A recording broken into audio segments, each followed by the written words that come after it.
Over millions of years, our planet has changed a lot. Ice ages, shifting tectonic plates, global floods, meteorites. Whole species of animals have come and gone over millennia. At some point in all of this, we humans came along. Now imagine a place that was cut off from the rest of the world for 5.5 million years, possibly much more. A place that no human had ever set foot in before. In 1986, we finally found it, Movile Cave. You head to the airport and buy a ticket to Romania. Next, you rent a car and drive southeast.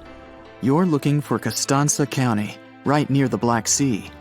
Your phone says you're there, so you stop the car and look around. You're in the middle of a deserted field, nothing but a wide, lifeless plain. Then, you see it. A hole in the ground. As you move closer, you realize it's a shaft that leads deep down into the Earth's crust. Before you descend into the darkness, you take a rope, a hard hat, a powerful flashlight, and an oxygen tank. Don't forget to wear your protective suit and oxygen mask. You climb down slowly and look around. It's pitch dark below you, and you feel a little uneasy. But something's off. The darkness. It's not cold. Warm air wafts up from the depths. Finally, you feel the ground under your feet. You look around and see a lot of tunnels ahead that lead into the depths of the cave.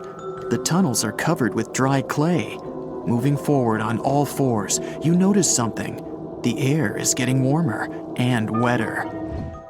You come out of a narrow tunnel and find yourself in a huge cave with a lake in the center. Now for the hard part, you have to dive in. The moment you get in the water, you get attacked by the smell of rotten eggs.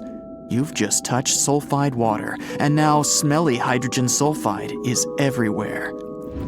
That's not all. The cave is also filled with carbon dioxide. Normal fresh air on the surface is about 20% oxygen, but here it's only 10%. Not enough for us to survive without our trusty oxygen tank. Still, all those other gases give you a nasty headache. You turn on your flashlight to full power and dive under. Somehow, you need to swim through these narrow underwater rifts. There are a lot of them. It looks like an underwater maze. You're a little worried, but your O2 tank is still pretty full. You squeeze through the rifts and finally find an open area. You freeze. From above, below, from all sides, you start to hear the sound of crawling creatures. The flashlight beam catches thousands of slippery, fast insects.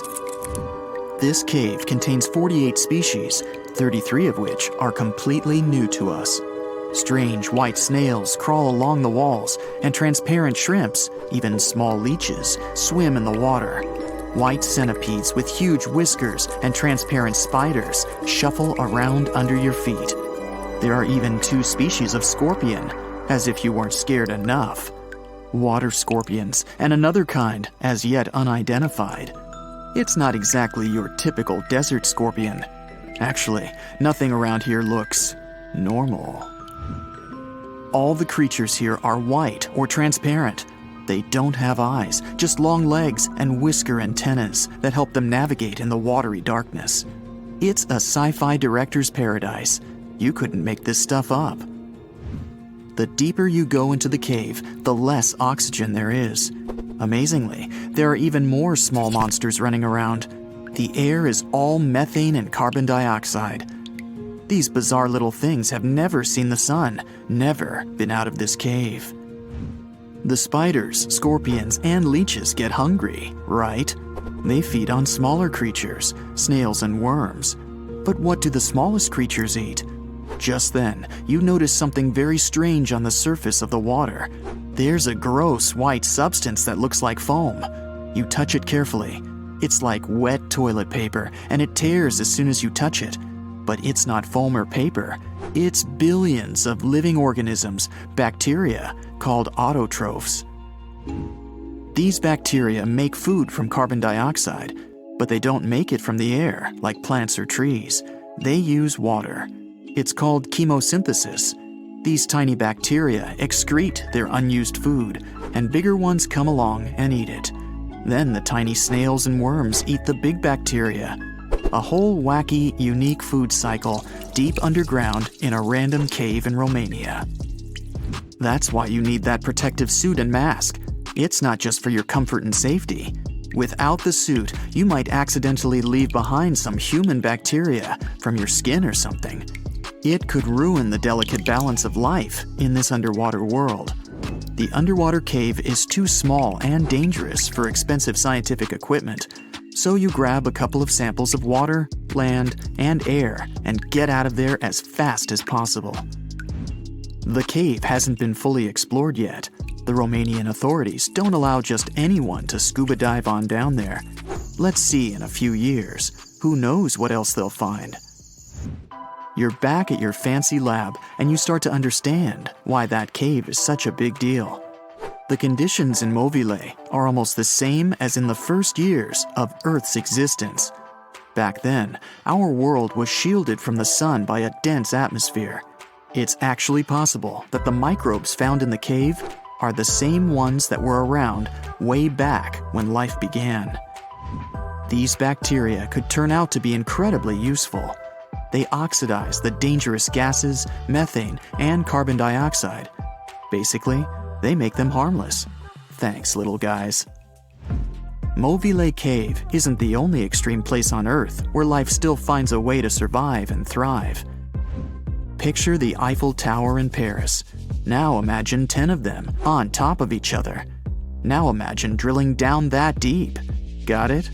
Life still goes on, even this far down. There's almost no oxygen there. The pressure is insanely high, and it's hotter than the hottest desert. Welcome to the nematode empire. Nematodes are worms, and these wiggly dudes are tough as nails. When there's no air, no food, or it's just too hot, they transform. It's called the dower stage. It's a state of stasis, of deep hibernation. The worm's metabolism slows way down. It's like they go to sleep for a long time and only wake up when there's enough air or food around, or when it gets cool enough. And you don't have to dig that deep to find these creatures. Nematodes are found all over the world. They live in hot springs, in deserts, high up in the mountains, in the harsh cold of Antarctica, inside animals, and even inside the human body. You don't have to travel to Mars to find out of this world scenery. There are places on Earth that look unreal. The Danakil Depression in Ethiopia is one of the hottest, driest, and most inaccessible places anywhere on Earth. It's a large desert that gets almost no rain, but there's still plenty of liquid around. It sits on 2 active volcanoes, so liquid hot magma often flows up from under the Earth's crust. There are also colorful lakes full of acidic water. The salt from the lakes reacts with volcanic minerals, making bizarre figures that look like the backdrop of a sci-fi movie.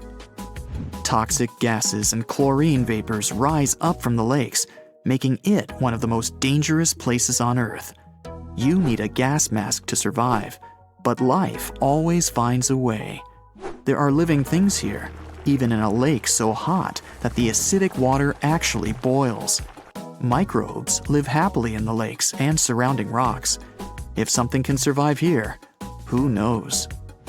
You can find another tough survivor in the Lut Desert in Iran. They've just discovered a new and special kind of crustacean there. These creatures live in small lakes that appear from time to time thanks to desert rains. This species can survive for decades in dry sediments, just waiting for a tiny bit of water.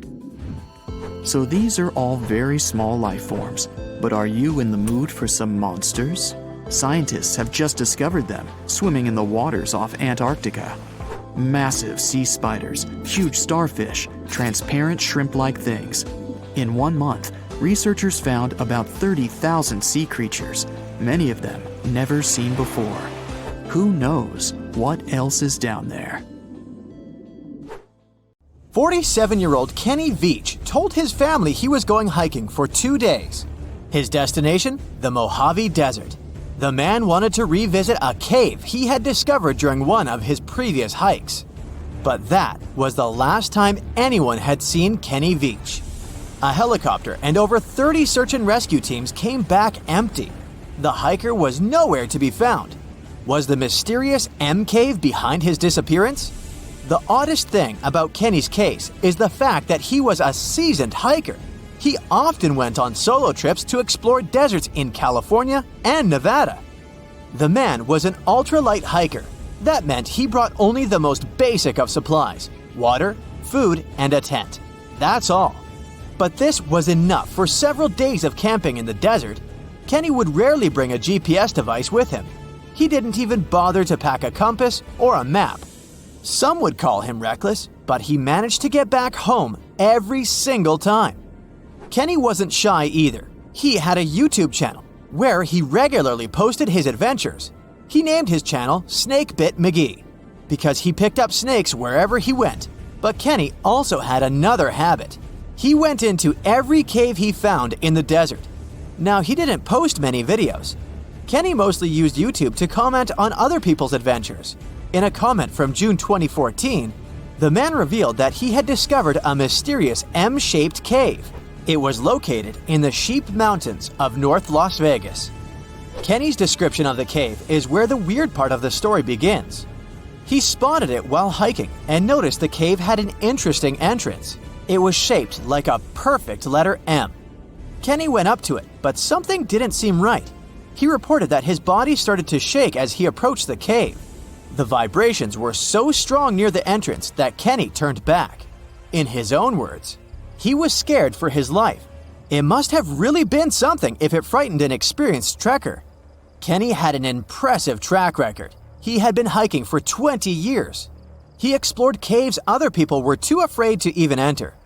Once, he was bitten by a rattlesnake and had to spend a week in the hospital. On his journeys, the man found skulls of all shapes and sizes, as well as old animal traps. Kenny slept on mountain peaks under the stars. One time, he hurt his leg on a mountaintop. He had to walk 20 miles back to his truck. It was 100 degrees Fahrenheit that day, and Kenny had 1 cup of water to keep him going. Kenny Veach was a true survivalist. But this one cave was a mystery to him. He admitted that he was totally unprepared that day. He had the tools to open a can, but not to fight the mysterious force that took over his body. But Kenny wasn't a quitter. He made plans to return to the M Cave, and this time, he was going to be ready. He did so several months later, but much better equipped. But the trip turned out to be a bust. He recorded a video, but couldn't find the cave. Was that it? Was the brave explorer finally going to quit? Not by a long shot. His followers on social media wanted him to solve the mystery. So he went out into the desert for the 3rd time. He planned a short, overnight trip, but nobody ever saw him again. After 2 days, his family alerted the authorities. They quickly launched a search for the missing man. Now we come to the weird part. In one of his videos, Kenny stood in front of an abandoned mine shaft. This is where he briefed the viewers on the mission. Rescue teams reached this point and found Kenny's phone. This was 10 days into the search, but the trail soon went cold. The rescuers feared the worst. They decided to send a camera down the shaft, but didn't find anything. For a full month, no one had any idea where Kenny was. And then, the mystery deepened. An unknown woman came forward online. She claimed to be the missing man's girlfriend. The mysterious woman told the story of how she went with Kenny on hour-long hikes. She urged hikers to use GPS not to get lost. And then, a claim that shocked social media users. The woman believed Kenny's disappearance wasn't an accident. She revealed that her alleged boyfriend had some serious issues.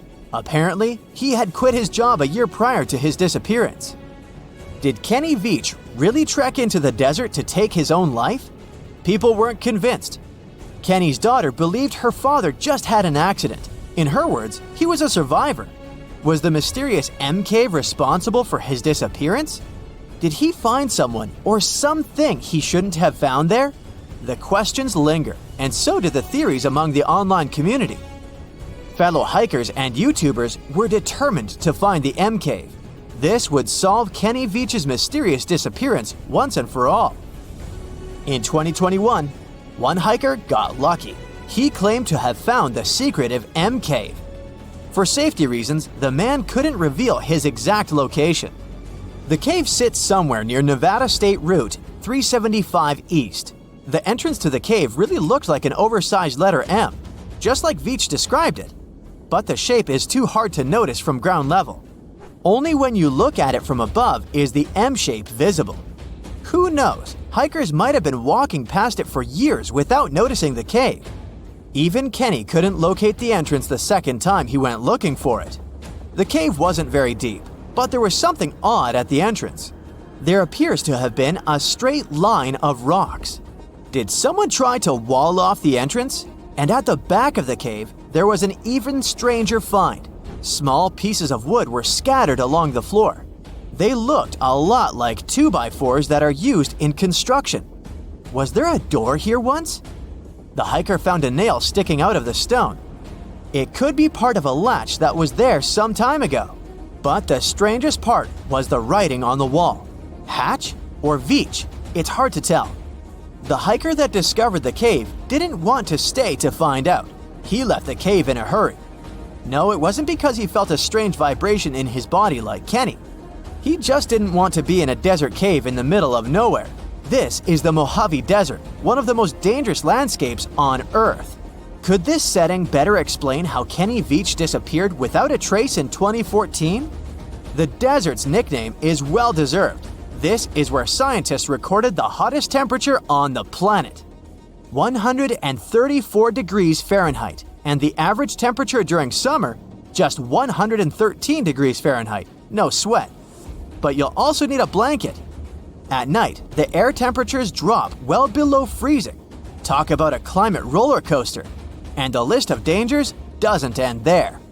The driest and hottest place in the United States is home to dangerous animals. Mountain lions, venomous lizards, spiders, and wasps. You name it. Any one of these animals can end the life of an unsuspecting hiker. There is a reason why Kenny always wore snake guards when trekking. And then there are mine shafts.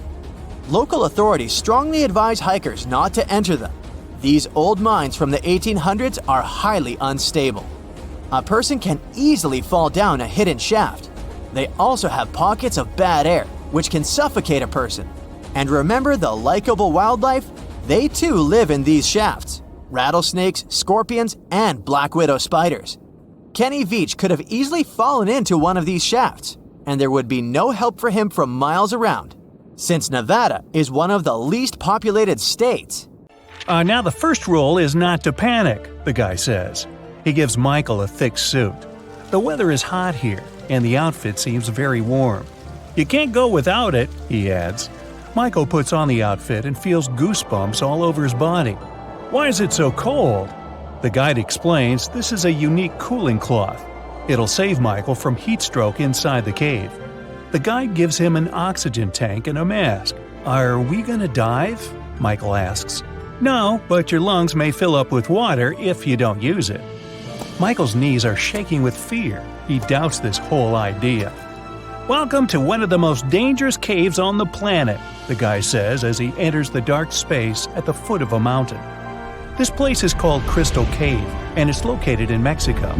Magma had leaked here from the hot bowels of our planet 26 million years ago. It was coming and cooling down again and again. There was so much magma that it formed a mountain. Along with magma, mineral-rich water got here. It had been seeping through the rock tunnels and had formed a cave under the hill.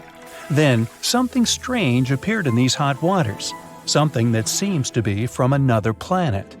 Michael is going down the road. He illuminates the bottomless darkness with a flashlight. The air becomes hot and heavy. Microscopic particles of water are hovering here. Along with the guide, Michael descends to 980 feet. This is more than half of the Empire State Building's height. The air temperature goes up. It feels as if they were approaching the Earth's core. Finally, the descent ends, and they jump on solid ground. The guy puts on an oxygen mask and tells Michael to do the same. You can't breathe in such moist and acidic air. The lungs can fill with water, which will lead to disastrous consequences. The air here feels to Michael as if he's walking through a very thick fog. The temperature rises up to 136 degrees Fahrenheit. It's higher than in the world's most hot deserts. Michael lights his way and notices something big, white, and shiny. It's a huge crystal beam sticking out of the ground that's reaching up. The whole cave is filled with these huge things. They stretch in different directions and rest against the ceiling and the walls. Somewhere they block the path, and somewhere they are like bridges. Michael climbs onto one of the crystals and walks on it. The guide explains that each column is made of gypsum. You know this substance as it's used to produce building material, plasterboard. Michael touches the hard surface of one of them. It seems that some ancient civilization could have built it. The guide says that everything inside this cave is natural. For the first time, this place was discovered by 2 miners in the year 2000. Since then, scientists have managed to find out that some crystals are 500,000 years old. You can also find one of the largest natural crystals in the world here.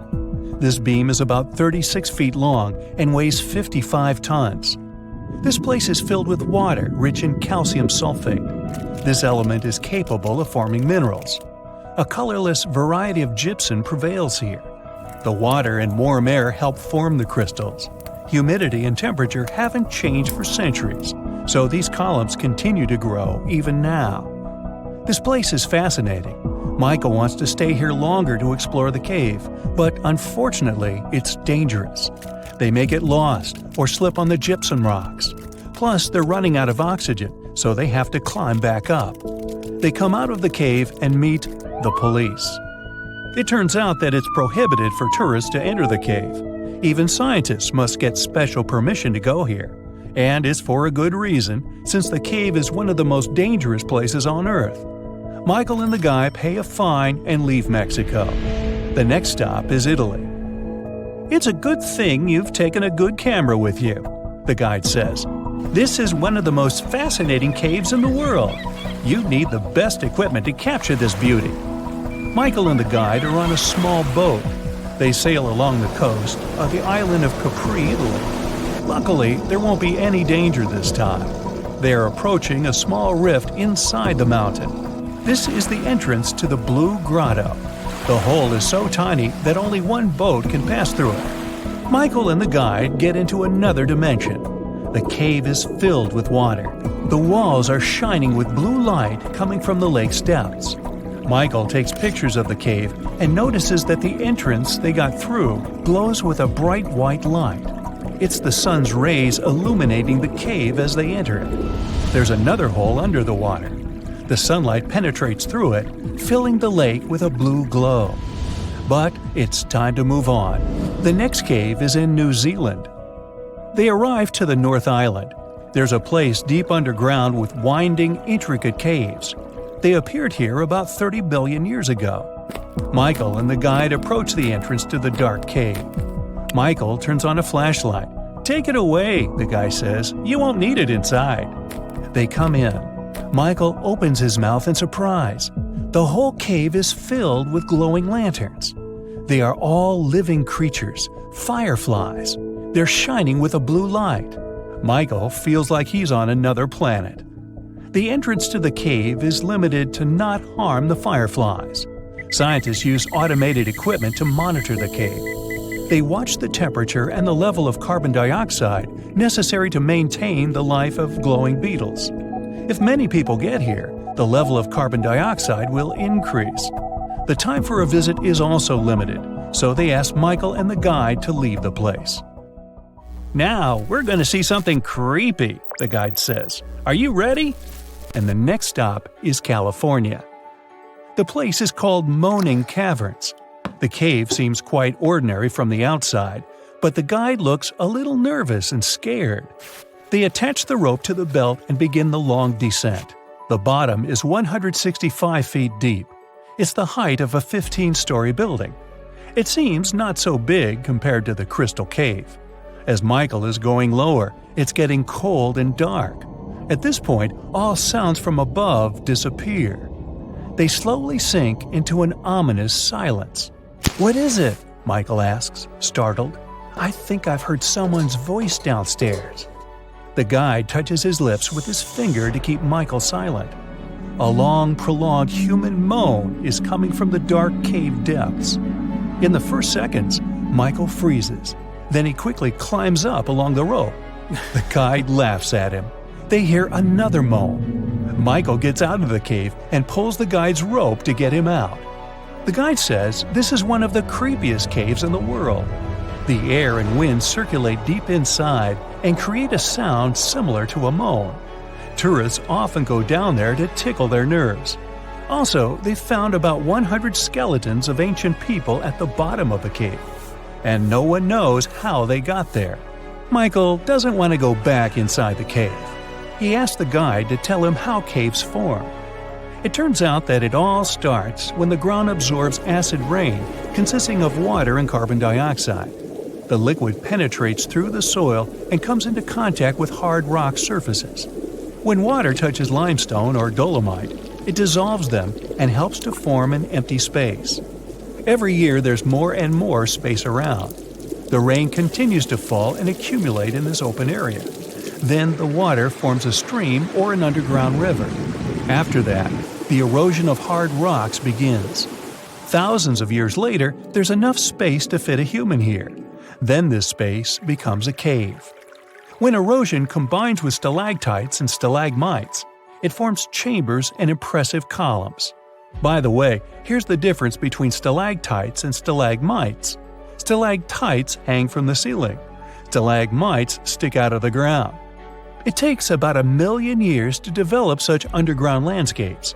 So, every time you walk in these places, you come into contact with the ancient past of our planet.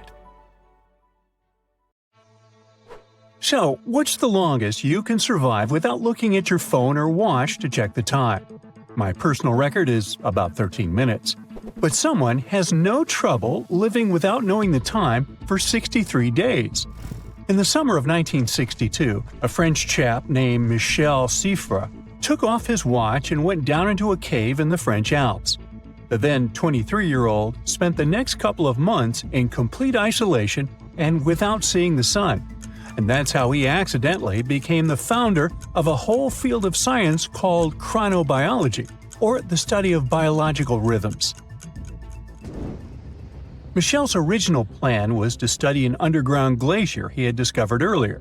He wanted to spend 15 days underground, but then thought it wouldn't be enough to do serious research and decided to stay there for 2 months in the dark. It wasn't the comfiest of vacations, as his feet were always wet, and his body temperature was way lower than usual. He spent his free time reading, writing, thinking about his future, and studying his surroundings. He also slept well and ate when he felt like it. There was a team waiting at the entrance of the cave. They agreed the scientist would let them know when he woke up, ate, and before going to sleep. The team wasn't allowed to contact him, just to record when he was sending signals to make sure he was safe and sound and keep track of his life cycle. Siffre also informed them of his pulse and counted from 1 to 120, 1 digit per second. And that's how they found out his perception of time was seriously off. It took him 5 minutes to finish that task instead of the regular 2 minutes.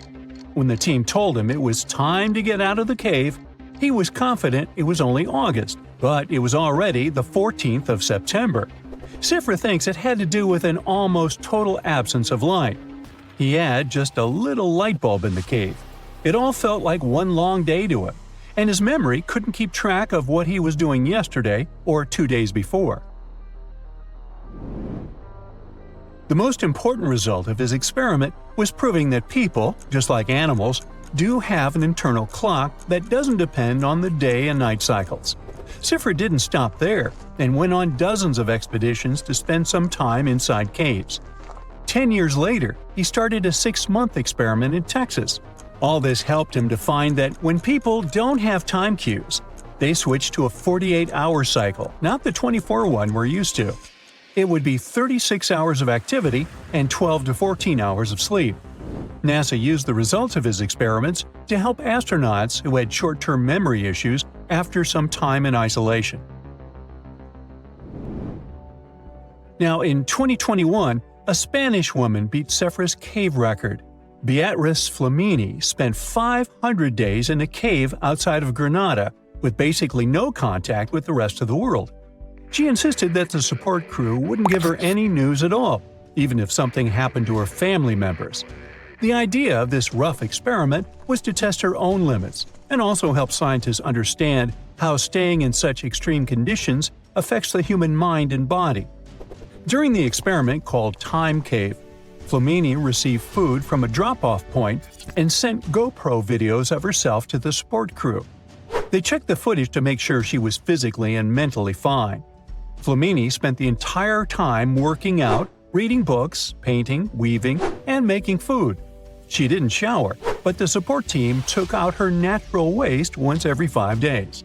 At some point, flies filled the cave, but Flamini braved on and continued the experiment. Around day 300, she had to leave the cave and stay in a tent in isolation for about 8 days because of a technical issue.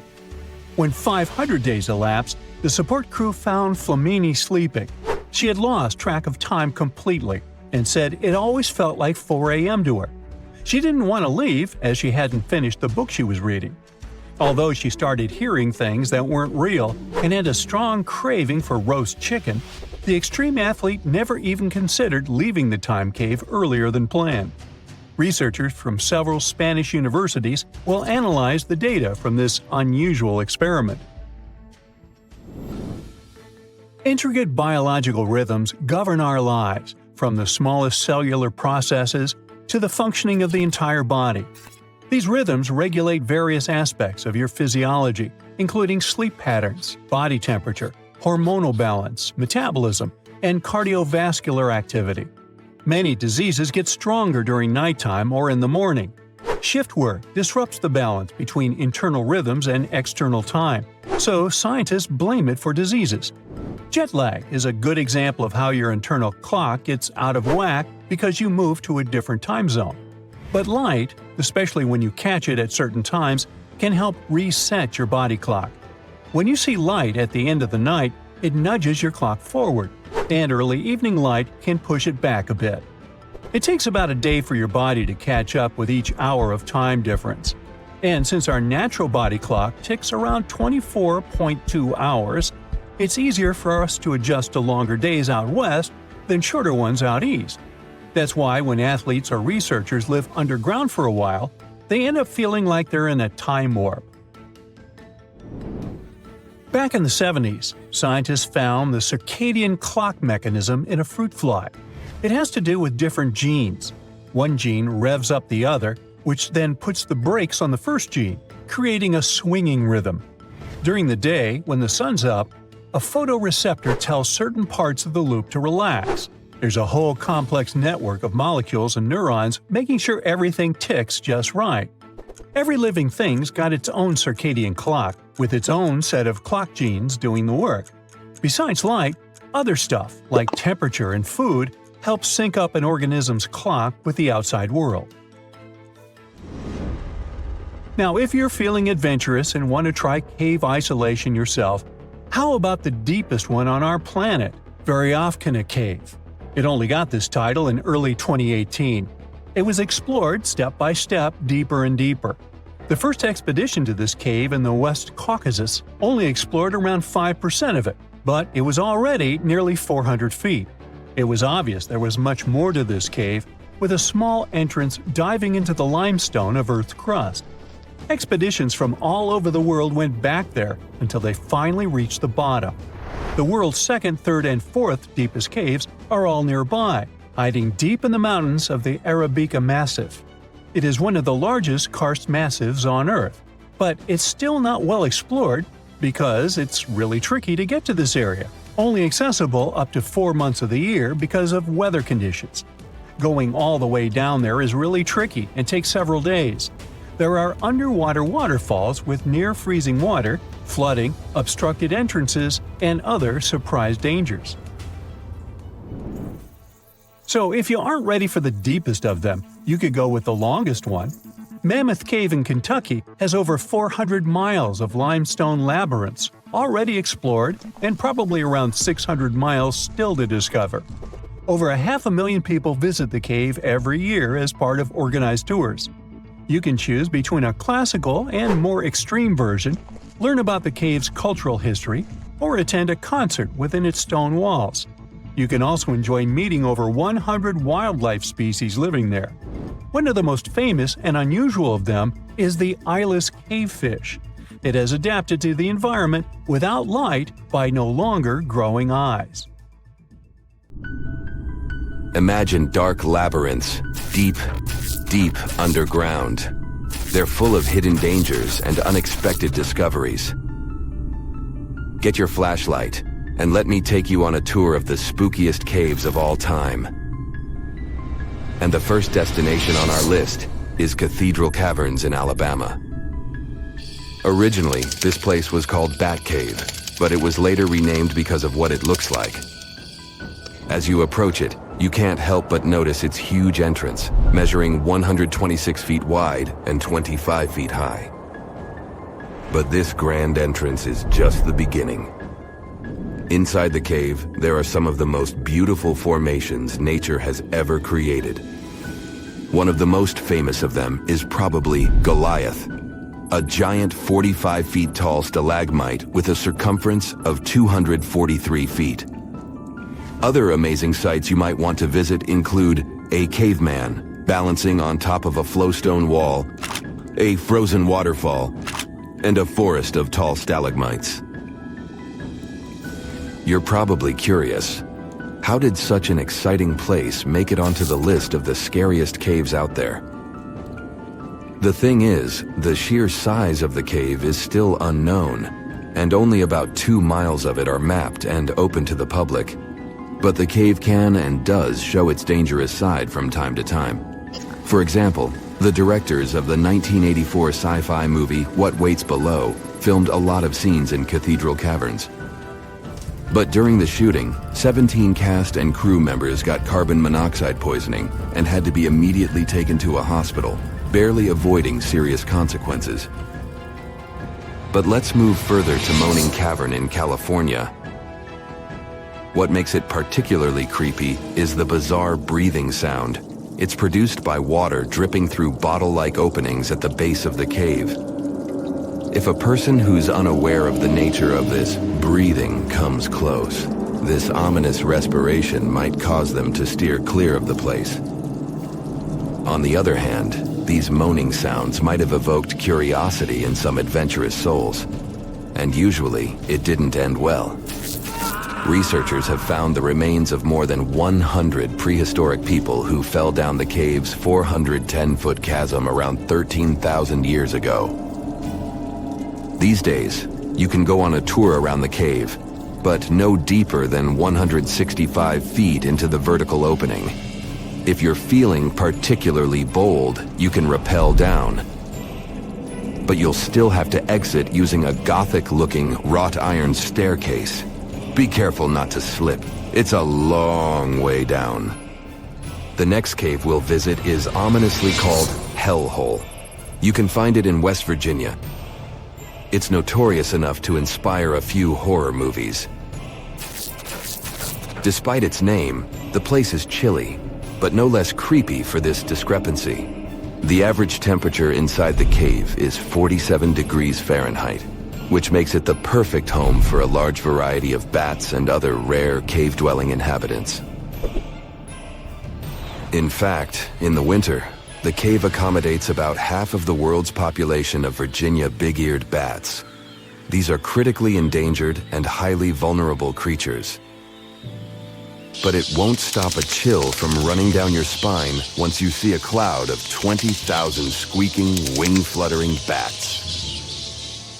Bell Witch Cave is a relatively small formation located in Tennessee. And despite its innocent appearance, it serves as the focal point for an equally fantastic and terrifying story.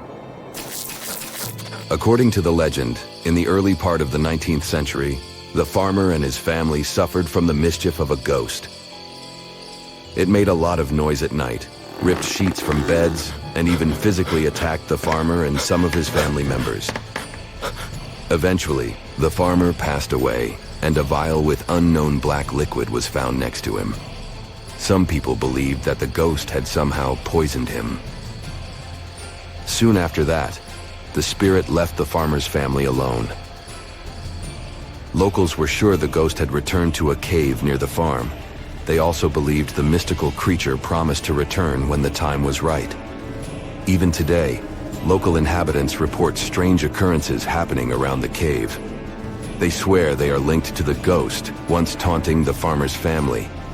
I bet that no matter how skeptical you are, the cave will make your skin crawl. And this is Wind Cave in South Dakota. At first glance, it might seem that there's nothing super scary about this cavern. No roiling mass of bats, no ancient remains or toxic gases. But the cave is home to a blood-chilling and very rare geological feature. Nowhere else in the world will you find a more extensive network of boxwork calcite. How did Wind Cave create the perfect conditions for the boxwork remains? It's still a mystery. But what you do notice is that this boxwork resembles a massive spider web a bit too much for comfort. Even though it's just a geological anomaly, it's hard to look at the boxwork and not imagine tons of cave spiders skittering along those thin strands of hardened minerals. Now, let me take you to a place that seems to be out of this world. There's nothing mysterious or dangerous about this place, but it's kinda unique. Life inside this cave has been isolated from the outside world for about 5.5 million years. And it does show. See for yourself. Because of such long isolation, the conditions inside Movile Cave are like nowhere else in the world. Despite a severe lack of sunlight inside the cave and the toxicity of the air, a unique ecosystem is flourishing there. The cave is located a few miles west of the Black Sea in Romania, and it was first found in 1986. These days, you can only visit it if you have special permission. But even if you have it, the central caverns are guarded naturally by super narrow limestone tunnels and vertical shafts. So, those who are familiar with claustrophobia shouldn't enter this place. In the depth of the cave, the air has twice less oxygen than the air outside. It contains a lot of carbon dioxide and hydrogen sulfide, which means it's not the freshest air you can breathe. It's also pitch black inside the cavern.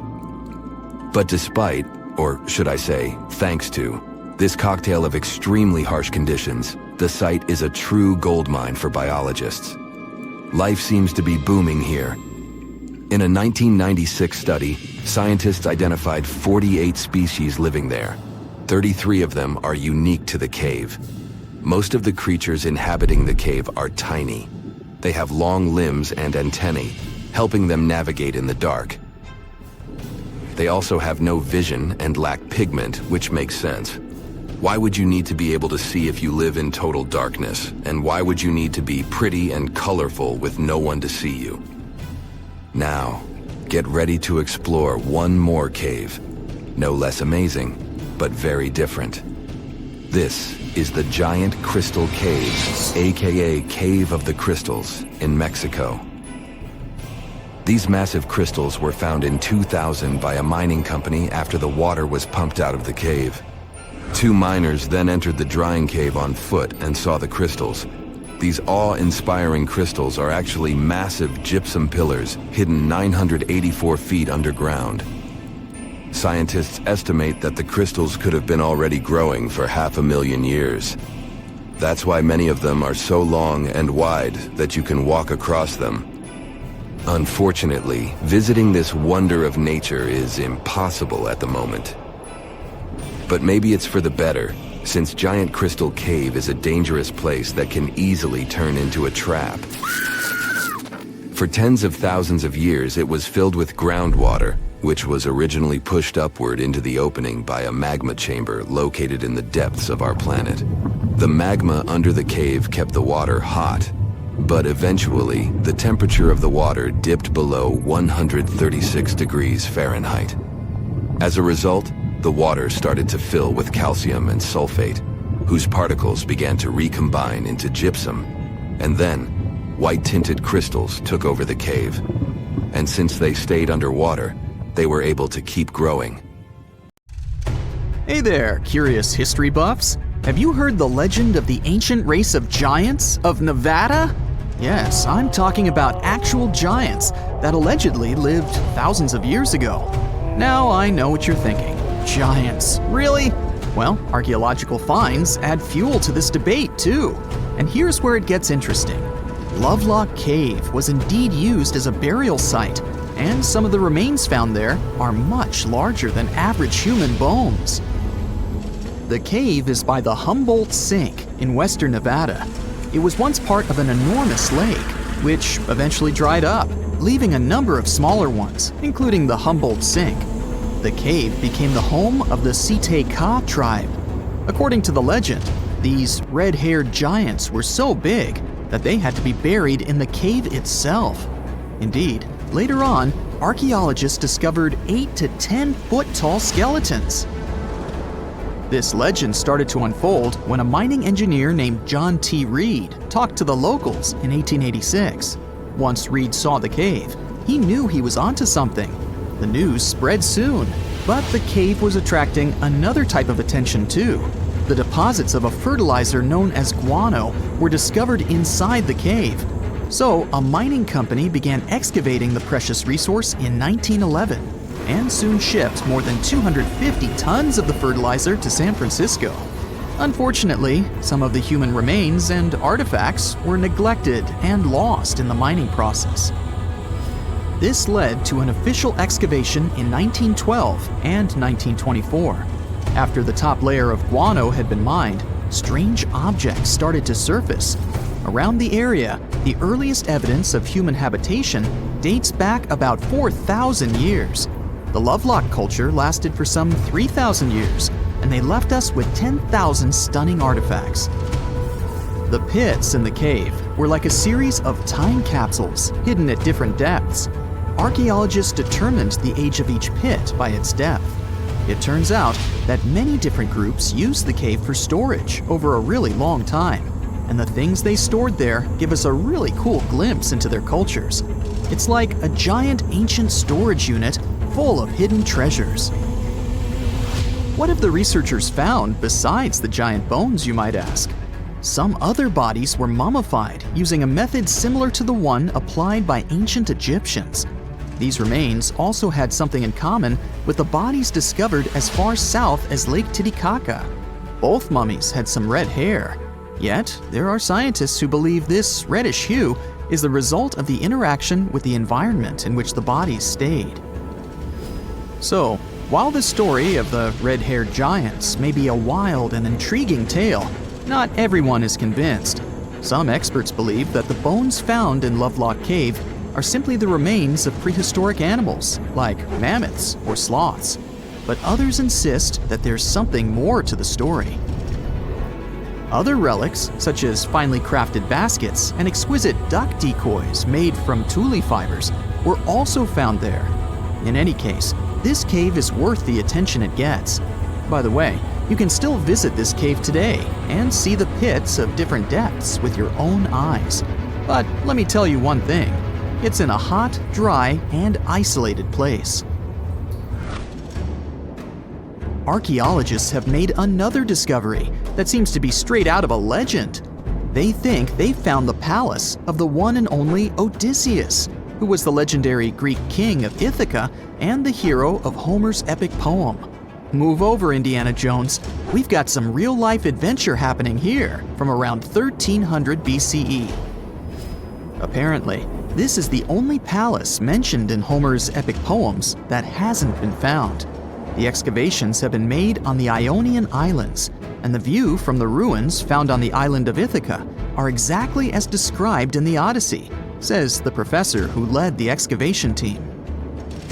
Known to the ancient Romans as Ulysses, the Greek hero took 10 years to return home to Ithaca after the fall of Troy. For many years, Homer's other epic, called the Iliad, which tells the story of the protracted siege of Troy by the Greeks, was regarded as a myth too. But then, in the 1870s, Troy was rediscovered in modern-day Turkey's Çanakkale city. So, if they found Troy, who's to say they couldn't find Odysseus' home? The researchers were following Homer's words as a roadmap. The excavation site has a building complex with 2 levels.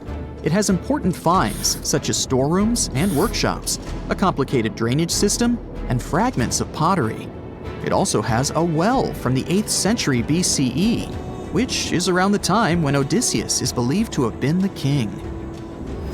Yet, not everyone is convinced that the team has actually discovered the home of Odysseus. A British researcher named Robert Biddlestone insists that Homer's description of ancient Ithaca isn't very similar to the island that now has its name, and that Odysseus' kingdom was actually on the Isle of Cephalonia. However, Italian archaeologist Adriano La Regina might have a more realistic approach to this debate. He says that whether this find has a connection to Ulysses or not, what's more important is the discovery of this royal palace. Once upon a time, in a land far away, the Klamath Indians spread a legend about the creation of Crater Lake. Okay, maybe this land is not that far away, and it still exists. You can find it in south central Oregon, in the western United States. Anyway, the legend has it that this lake was formed in a vicious battle between 2 volcanoes, Mount Mazama and Mount Shasta. Then the spirits of earth and the sky, which are Lau, who ruled the below world, and Skell, the chief of the above world, joined the fight. It turned into a geological drama. During the battle, darkness veiled the land. The fight was over when Mount Mazama collapsed and sent Lau back into the underworld. Then the rain filled the pit and created a lake in the place where the mountain had once stood. Flash forward to our time. Scientists have discovered that Mount Mazama did erupt 7,700 years ago. Artifacts found in the area prove that the legend indeed contains some details about the explosion. The tale says that red-hot rocks were flying through the sky. This happened during the volcanic eruption that caused the mountain to collapse. This created the volcanic caldera, which later on got filled with water. What makes this legend came true story unusual is how long it has existed. According to researchers, these types of verbal stories lose their credibility within 600 to 700 years. That's why the legend about the creation of Crater Lake is so unique. So many generations, for hundreds of years, have been accurately passing down the information. This volcanic crater lake is now in a national park. It's famous for its deep blue color. The water in it is extremely clear. If you visit it today, the water you'll see won't be the same as for someone who will visit the place 250 years later. Because there are no rivers flowing into or out of the lake, the existing water evaporates and the lake gets filled again by rain and snowfall. Basically, every 250 years, the water is replaced. Plus, this lake is almost 2,000 feet deep, which makes it the deepest lake in the United States. Swimming is okay in the lake, but there's only one legal and safe trail to get to the shore. There are other activities, such as fishing and boat tours. Shared human experiences, such as birth, marriage, and aging, may explain why certain tales are shared globally. Similar struggles and obstacles faced by humans around the world generate similar themes in traditional stories about love, parenting, and mortality. So, do you have legends or tales you've heard of from your grandparents? Who knows? Maybe your ancestors too witnessed a cool historical event. You're going to Ilha de Queimada Grande, one of the most dangerous islands in the world. There, you find yourself among rainforests, huge rocks, and grasslands. The place is home to birds, locusts, and giant cockroaches. But there's one more animal, and because of it, the island got its notorious reputation. Snakes live there, and a lot of them. So many that the place is also known as Snake Island. Will you survive there? Located just 20 miles away from the coast of Brazil, the island has an area of 43 hectares, or over 100 acres. It probably got cut off from the mainland after the last ice age. The snakes were also separated from most other animal species. they didn't have competitors and had an unlimited source of food. In such a small area, there are up to 4,000 snakes. That's one snake for every 10 square feet. It would be a difficult feat not to come across a snake on this island. Not only is this snake, the golden lancehead, one of the most numerous on the island, but it's also a highly venomous pit viper species. And it's also one of the most venomous in all of Latin America. Its venom is so potent due to the isolation of the species, with only birds sharing the land with them. To catch these birds, the snake's venom needed to become extra strong. And indeed, since they got separated from their distant relatives, their venom has become up to 5 times more powerful. Most of the time, these snakes hide in the trees or amongst leaves on the ground. If you find yourself stranded here, you'll want to keep yourself a safe distance away. Snakes mainly use their sense of smell and rely on vibrations. If you get too close to one, either stand still or slowly walk away. If you make too many vibrations, this will make them feel threatened, causing them to strike. If you spot them a safe distance away, or if you're walking toward tall grass, stamp your feet a couple of times. This will notify snakes of your presence. They won't risk taking down prey larger than they are and will likely slither away. Carrying a stick is always a good idea, just in case you happen to come across a snake accidentally. This way, you'll have an extension of your arm that cannot be bitten. This simple thing might save your life. A stick with a V shape on the end will give you even more advantage. Even if a snake starts acting aggressively, holding it down will stop it in its tracks. But whatever happens, don't try to pick it up. Okay, but what if you get bitten?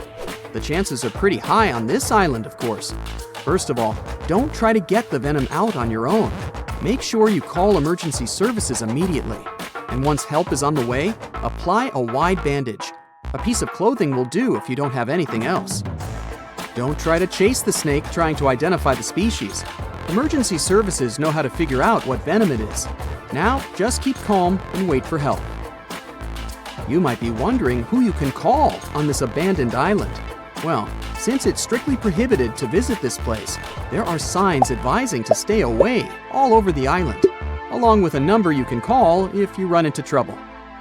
Let's say you've successfully avoided getting bitten. The next thing to consider is what you can eat there. Snake Island was previously known as Ilha de Queimada Grande, where queimada is Portuguese for forest being lit up, or forest fire. The reason for that was the fact that the entire island was deliberately set on fire to make room for a banana plantation. Unfortunately, the banana business didn't turn out to be a success, probably because farmers got sick and tired of snakes. But some banana trees still thrive today, and they can provide you with some much-needed nutrients. You'll also want some protein in your diet throughout your stay. Luckily, along with the snakes trapped on the island, there are also cockroaches. These giant prehistoric-looking roaches come out at night to feed on plants. Get that barbecue started and enjoy the rare delicacy this island provides. A great way to survive on the island is to avoid it altogether. If by chance you happen to be sailing past, keep in mind that this place was once connected to the mainland. Rocks beneath the waves are very likely to damage the bottom of your boat if you get too close. Make sure you keep an appropriate distance when traveling past. Sure, this island is intriguing, but please remember that no matter how close you get to it, you won't be able to see snakes from the boat. You can only see these creatures if you get close enough, which you really shouldn't do. And it's not only reptiles that make this location dangerous. Pirates visit the island quite often. Not the sea shanty singing peg-legged arr pirates, but bio-pirates who come there to capture the very thing that makes it so dangerous. They come there for snakes, to catch them and sell them illegally. Since the island got cut off around 11,000 years ago, the golden lancehead has evolved within its own unique habitat. So, although there are many reptiles on this island, they're still an endangered species. Due to their limited numbers, their value is very high, reaching up to $30,000 on illegal markets, which gives biopirates the motivation to catch them. I can think of better ways to make a living. Anyway, let's say you've got all the resources necessary to survive in one of the most dangerous places on Earth. Do you think you would manage this feat? Perhaps you think it's impossible. You'd be surprised at how possible it can be, if you know what you're doing. It turns out many have visited this scary place before. Research teams often come there. They study the golden lancehead snake, its environment, and its food sources for conservation purposes. But scientists always make sure there's a doctor on the team. There's also a lighthouse on Snake Island. It had been operated by people until the 1920s. Then it became automated. One guess why. Brazilian authorities visit the lighthouse once a year to make sure it's still functional. Locals on the mainland know the reputation of the island, so the stories of people going missing are minimal. But one group of fishers once got too close to the island. As they were sailing along their normal route, they accidentally neared the shore. Their boat hit a rock under the waves and began filling with water. As the boat was quickly sinking, the men had only two options: to try to survive in the rough sea or swim to the shores of Snake Island. It was a hard choice to make. After all, they had heard the stories, and it wasn't just about snakes. Rumor had it that the island was cursed. Regardless of the stories, the fishers chose to take their chances with Snake Island. After making it to the shore, they tried to be careful. Their knowledge of the island could help them survive. Most importantly, they knew to avoid the rainforest at all costs. As the men got hungry, they carefully walked along the edge of the forest, warily collecting bananas. They were mostly sitting, waiting, and conserving their energy. They could only drink water when it rained. It was just enough to sustain them. They slept on the beach, unprotected from the elements and weather.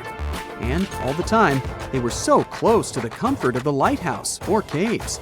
They were probably overly cautious, but it was either enduring some discomfort or risking their lives for a dry bed.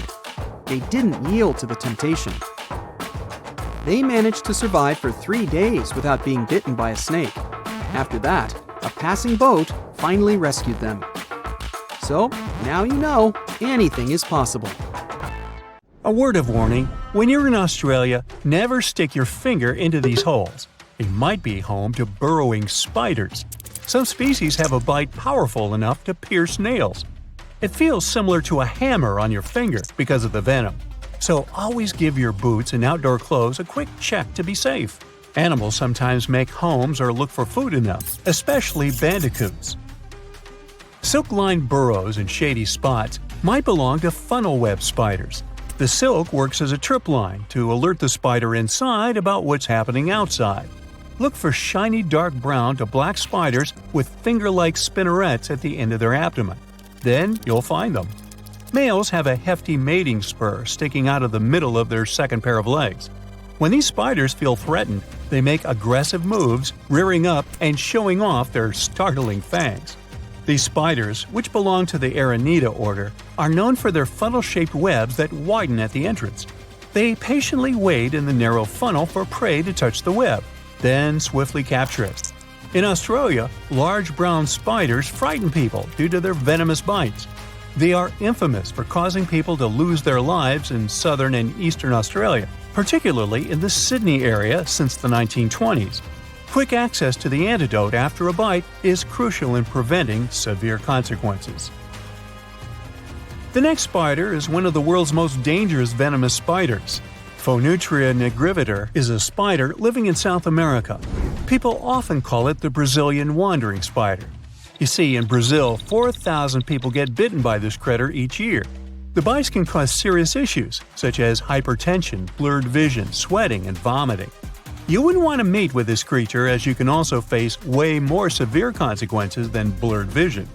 In some situations, its kiss can take a life. Apart from messing with humans, this spider has a diverse menu, including crickets, katydids, and even larger options like tree frogs, lizards, and bats. Operating under the cover of darkness, these creatures are the most active during the night. They ambush their prey instead of relying on webs. In the daytime, they seek refuge beneath logs or in narrow crevices. They love to be around banana trees, but can be found in urban areas and inside homes too. If you spot them one day, be prepared. This creature's body is covered with thick brown hair and is not that small. In 2013, a London family had to leave their home due to an infestation of Brazilian wandering spiders. The trouble began when an egg sac, hidden in a bunch of bananas, made its way to their local grocery store. No one noticed. When the family bought the bananas, the egg sac broke open. Potentially lethal spiders spread around the house. Over 2,500 people visit poison control centers annually in the U.S. Black widows are spiders with the signature hourglass mark on their bellies. Well, let's talk about their bite. These creatures have a bad reputation because their venom is supposedly 15 times stronger than what rattlesnakes pack. When they bite humans, the bite causes muscle aches and nausea. The venom can even mess with breathing by paralyzing the diaphragm. Despite these cases, most people who get bitten don't end up with serious issues unless they're elderly or very young. These sneaky creatures don't pick just one spot to hang out.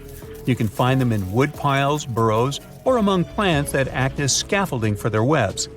Black widows are especially dangerous for other insects and their mates. After a not-so-romantic mating dance, ladies sometimes go all Hannibal Lecter on their mates. These spiders are architects too, spinning massive webs where females stash a cocoon loaded with hundreds of eggs. Baby spiders move out once they hatch, but the web stays put. Those webs are also traps. Different kinds of prey later join the black widow's spooky snack collection. Yellow sac spiders range in size from approximately 0.12 to 0.6 inches and construct silken tubes under stones, in leaves, or in grass. They're found across the United States and southward toward Mexico and South America. They are venomous to humans and, unfortunately, are commonly spotted indoors. The venom of the yellow sac spider contains cytotoxin. This is a substance that can damage or impair cell function. Reactions like redness and swelling at the bite site are common. Yellow sac spiders are not known for their calm nature either. For instance, a female yellow sac spider may bite when protecting her eggs. These spiders usually come in different light colors. They can be a hassle for people in more than one way. Your car can be in danger too. On rare occasions, they may even set up nests in car engines. Moving on to wolf spiders. They're part of a large and widespread group found worldwide. They're named this way for their wolf-like hunting behavior of chasing and pouncing on prey. Around 125 species exist in North America, and approximately 50 live in Europe. These spiders are typically dark brown, with long, broad, hairy bodies and sturdy elongated legs. Like me. Just kidding.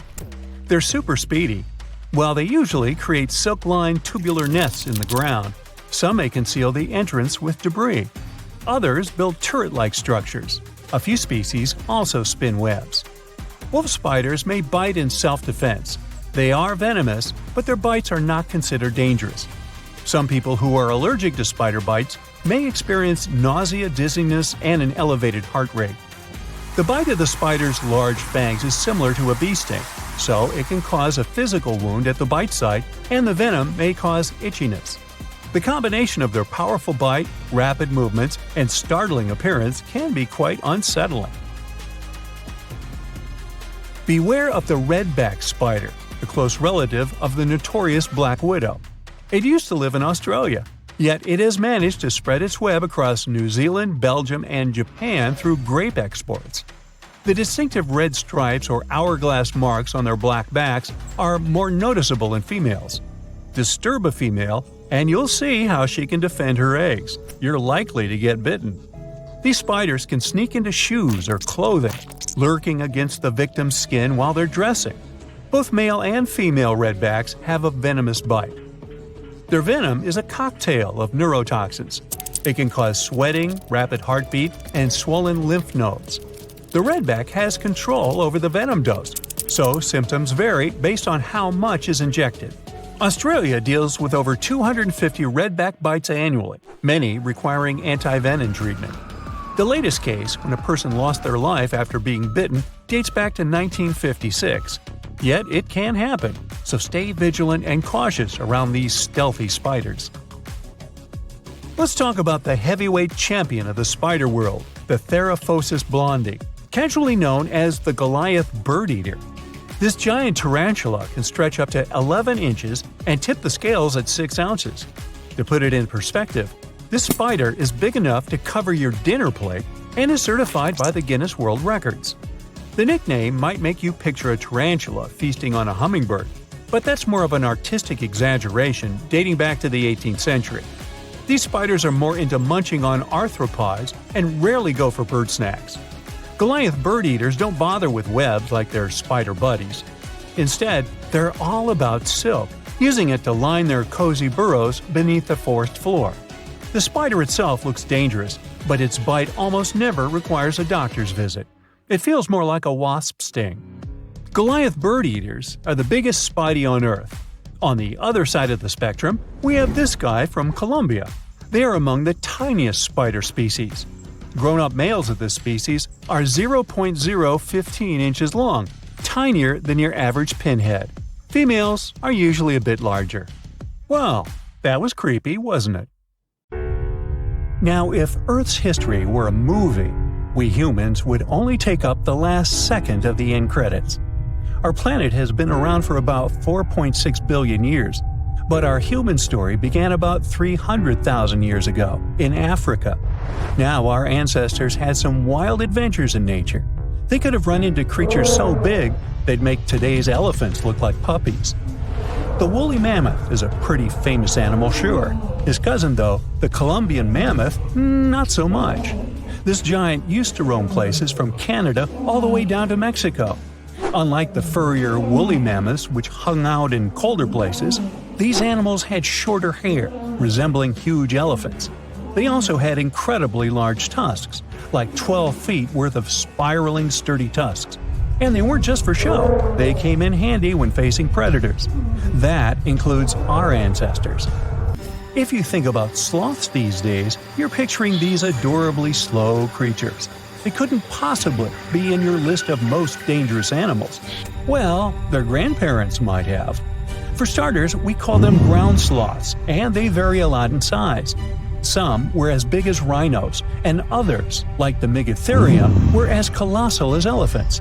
Imagine seeing a 20-foot-long sloth which doesn't mind chewing on some meat every now and then, at least in theory. Ever heard of Bigfoot? Well, our next animal kind of looks like him, but is a distant cousin to orangutans. Meet Gigantopithecus, the largest primate to ever call our planet its home. Standing tall at 10 feet and weighing more than 600 pounds, these animals were amazing to look at in real life. Unlike Bigfoot, they weren't constantly hiding. In fact, it's believed they were peaceful and gentle creatures. Sadly, they faded away about 100,000 years ago, mainly because their food sources slowly became unavailable. Those lush, fruity forests they called home eventually turned into dry grasslands. Next on our list is the cave hyena. Weighing a chunky 250 pounds and standing 3 feet tall, these beasts were as long as a grown-up lying down. What's even more interesting about these creatures is that they love hanging out in groups. A pack could be as big as 30 of these animals, which meant they could easily take on even the biggest, heaviest mastodons. Our ancient families would have needed to stay alert around these hungry specimens. Sadly for these hyenas about 20,000 years ago, their numbers started going down. Soon enough, they completely disappeared from the planet. Quick pop quiz. What's called a tiger but isn't really one? It's the saber-toothed tiger. I mean, sure, they belong to the feline family, but they aren't technically tigers. First appearing around 42 million years ago, in July, I think, many of their kind were gone before we even showed up. However, early Americans might have bumped into a couple of specimens from this group. If that really happened, it would have been quite the encounter. Think of the biggest wild lion today or the hefty Siberian tiger. These big cats also had some incredible features hidden in their fur. They were good at sneaking around, hiding, and pouncing on mammoths bigger than themselves. Their bite wasn't that strong, but they could open their jaws wide, like twice as much as a lion.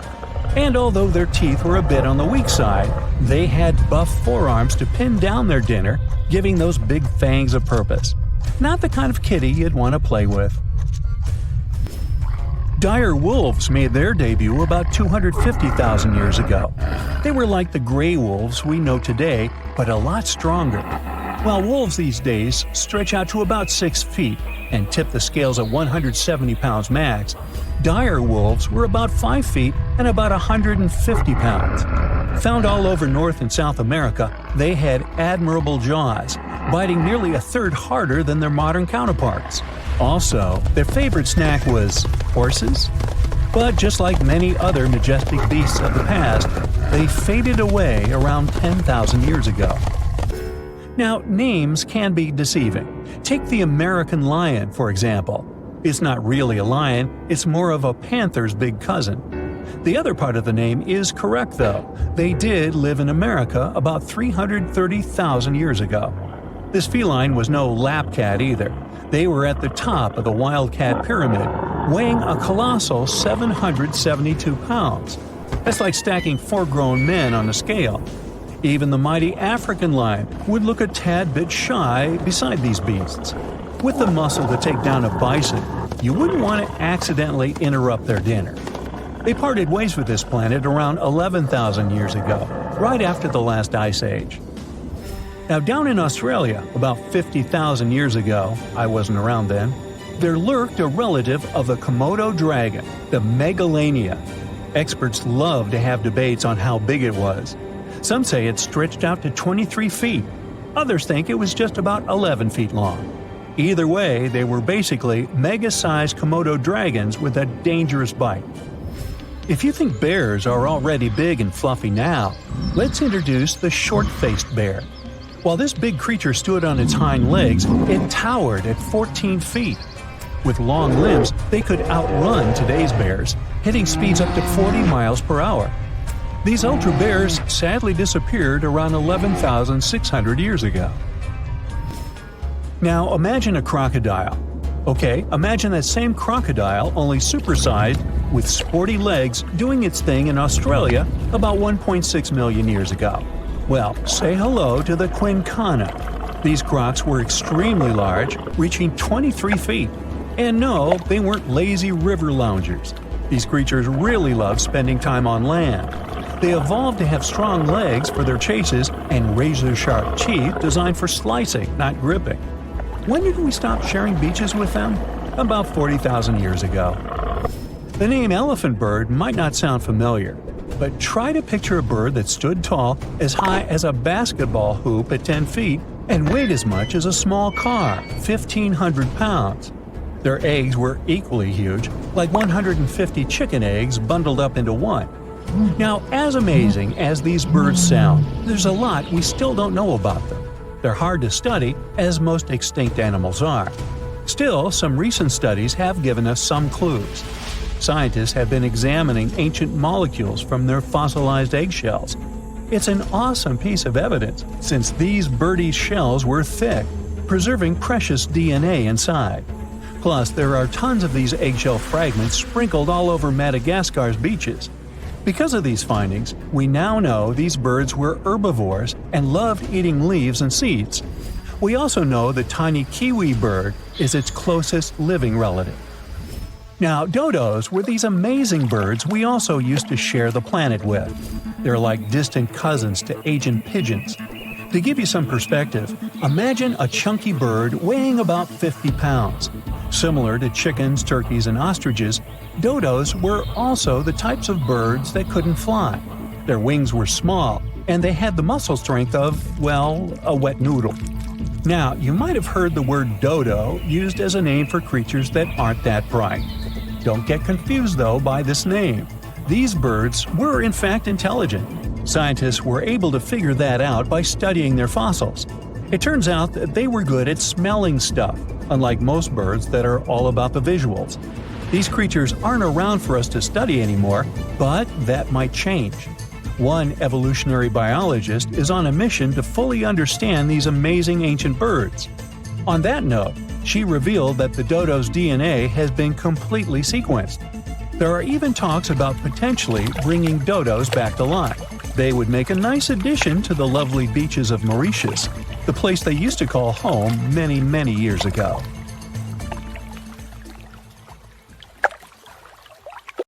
So if you see a rainbow, that means you're in for some good luck. But if you see a deep sea fish, this means that something tragic is about to happen. Let's have a look at ancient lores and what they might mean IRL. In August 2020, people started out their day just like any other in California. It was sunny, so they decided to soak in the sun at the beach.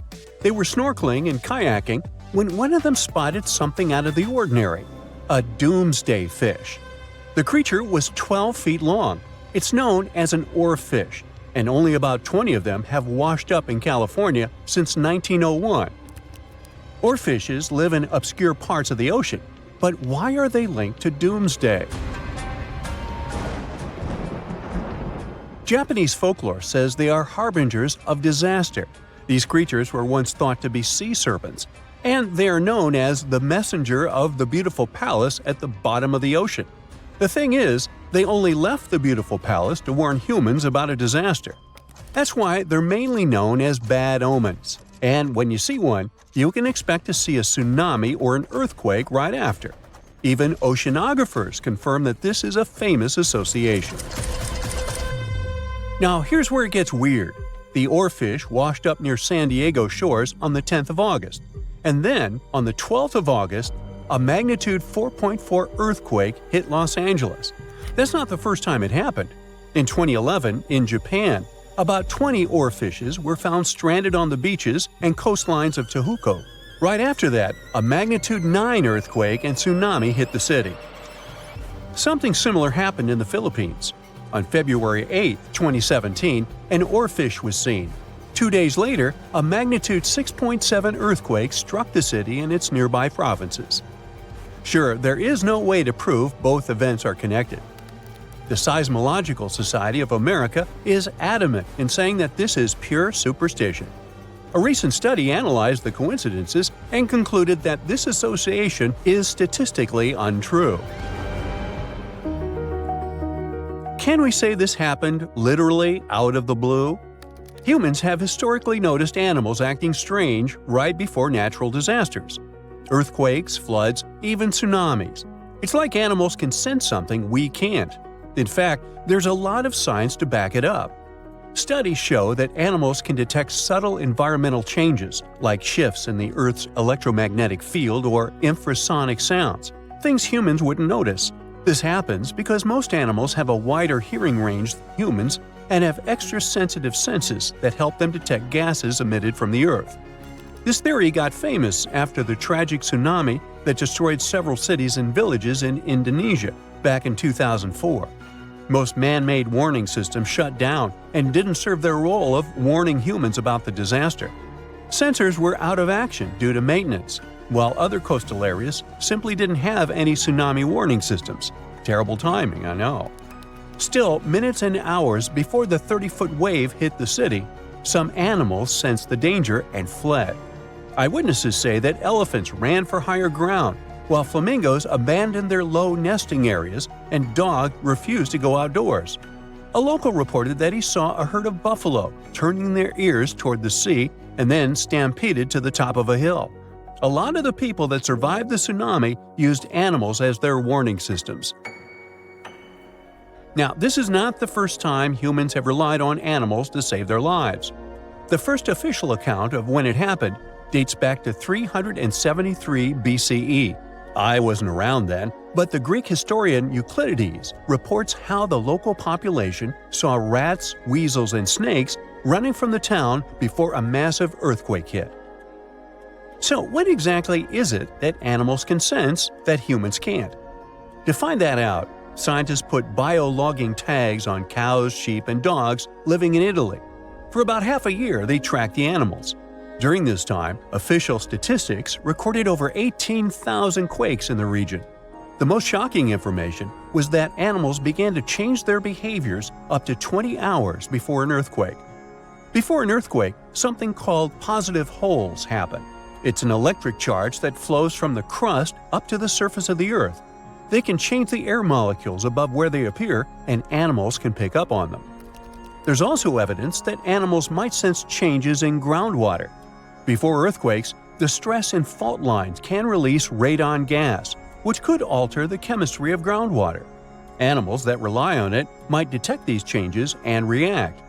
Birds are also super sensitive to shifts in the Earth's magnetic field, which can change just before a quake. Another research happened near Mount Etna. Located in Sicily, Italy, it's one of the most active volcanoes on the planet.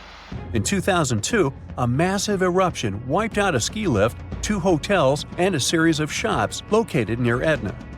So, over the past years, a group of researchers decided to track goats living next to Etna. Their big aha moment came in 2012, when the goats started to act erratically 6 hours before Etna started to spew lava. These researchers were able to retrospectively predict around 7 disasters over the course of 2 years, all thanks to these goats. Back in 2014, a group of scientists studying golden-winged warblers in Tennessee noticed something odd. The birds had taken a detour from their customary breeding grounds.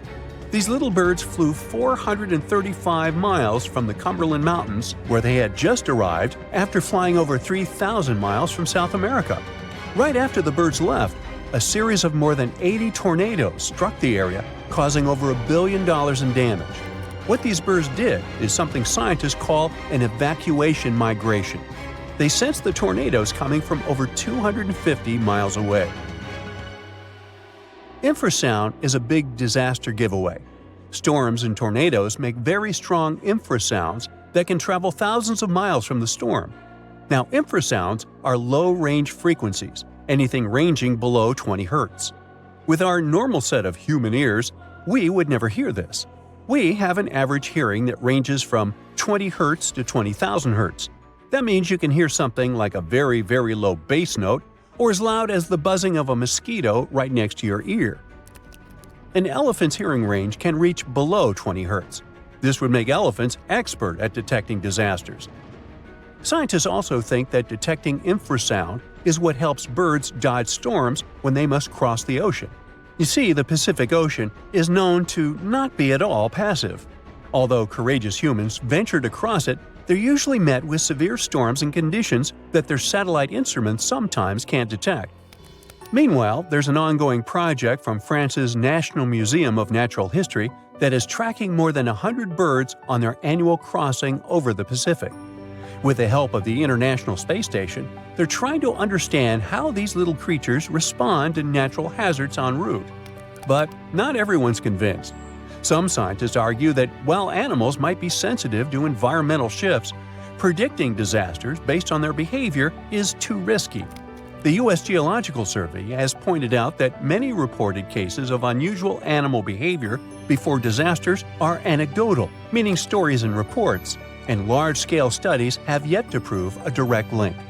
Although humans don't have these super capabilities of predicting disasters, we have some things that might help us. Notice this. The next time you're in a place where lightning is going to hit, your hair will give a sign. If it stands on end, this means that lightning is aimed toward your beautiful person and is about to hit you. So run, find shelter, get inside a house. That's the best you can do in a situation like this. Psst, run! Really? It's not safe out there. There's a saber-toothed tiger lurking around. You better be careful. What are you doing? Don't peek. Okay, just one little peek. How's this possible, you ask? That's because you're in virtual reality, of course. These cool but very dangerous-looking big cats were alive during the last ice age. What if they decided to show up at your doorstep out of nowhere?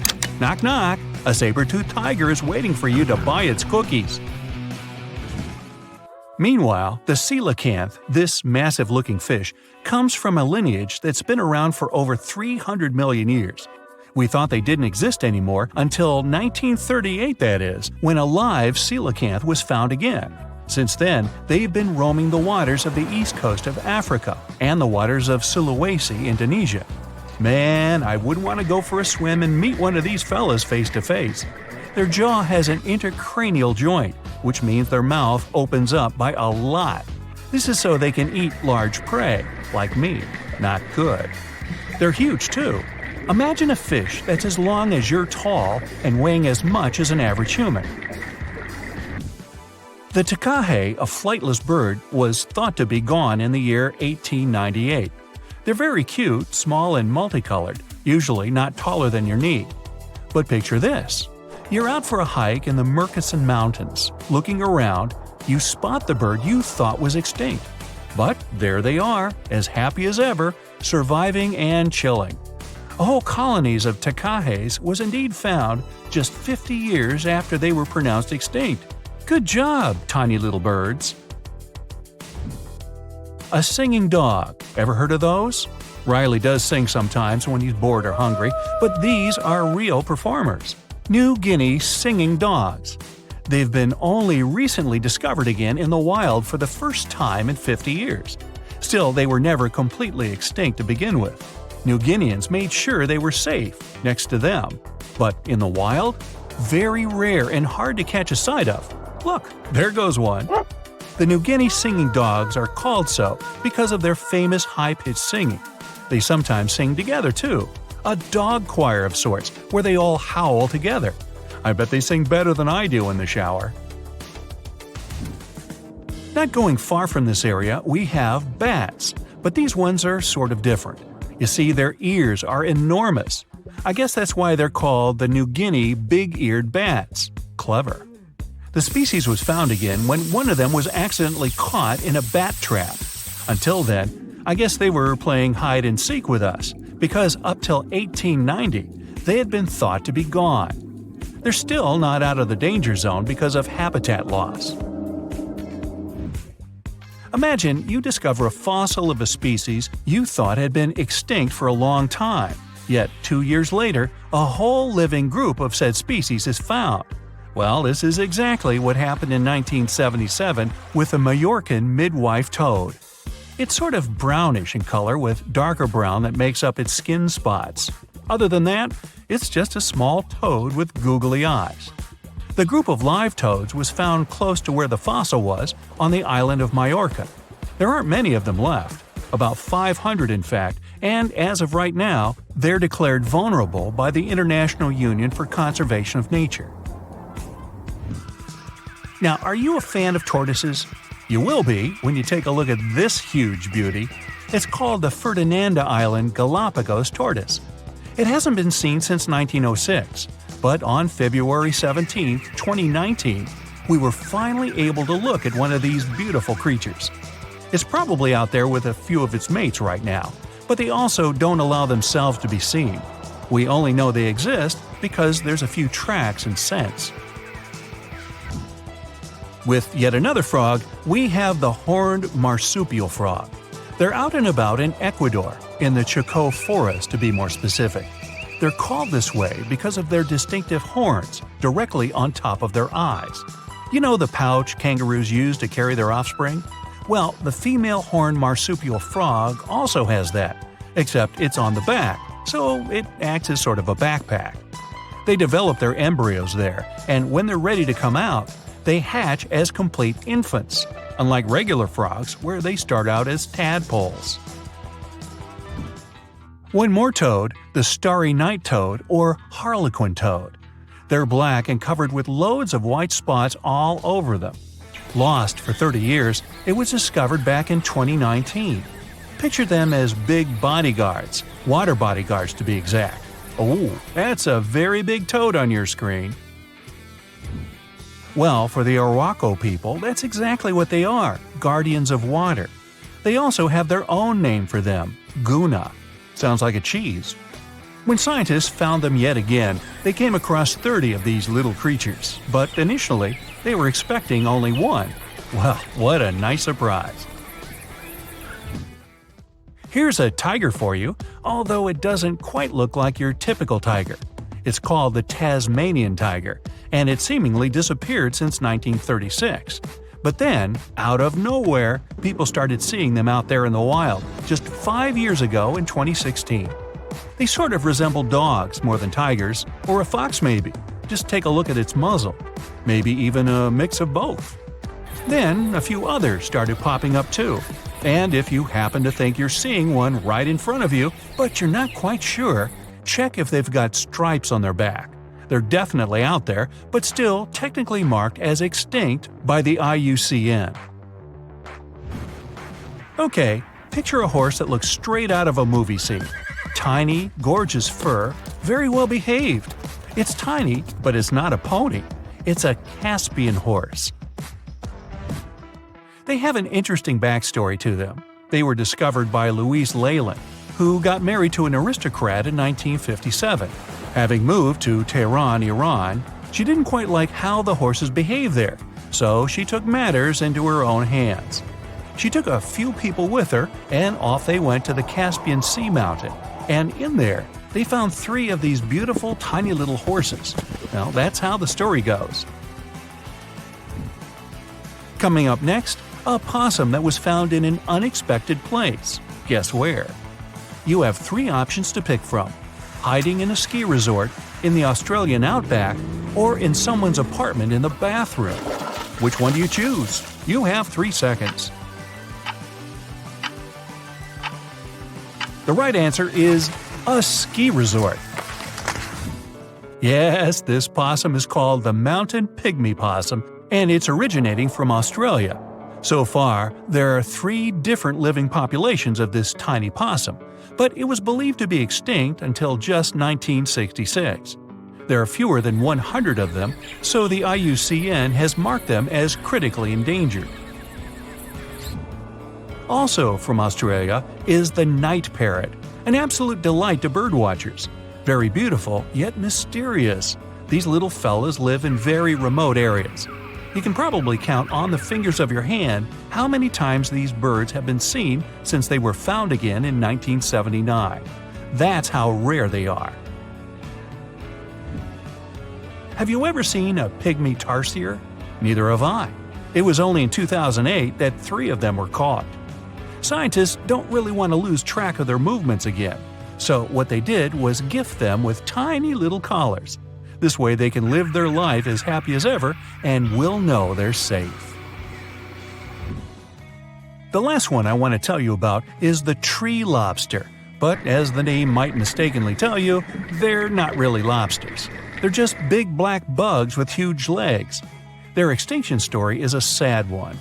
In 1920, a cargo ship got stuck on Lord Howe Island, and it had rats aboard. These rats fled the ship and ran straight to land. Even though tree lobsters are bigger than most insects, they're still relatively small compared to rats. The poor things never stood a chance. Still, in 2004, life shone again for these distinct critters. A pair of Australian scientists were out and about on the island and came across 24 of them. All of them were living beneath one single shrub.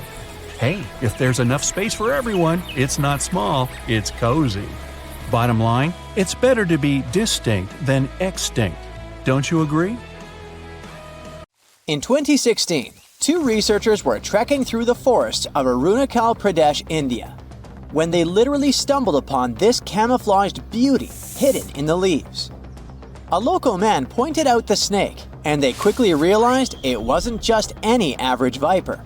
With its unusual pointed snout, similar to a hump-nosed viper, and a stunning orange belly, this snake had them scratching their heads. Back at camp, they took a closer look and knew they'd found something special. DNA tests at the Indian Institute of Science confirmed it.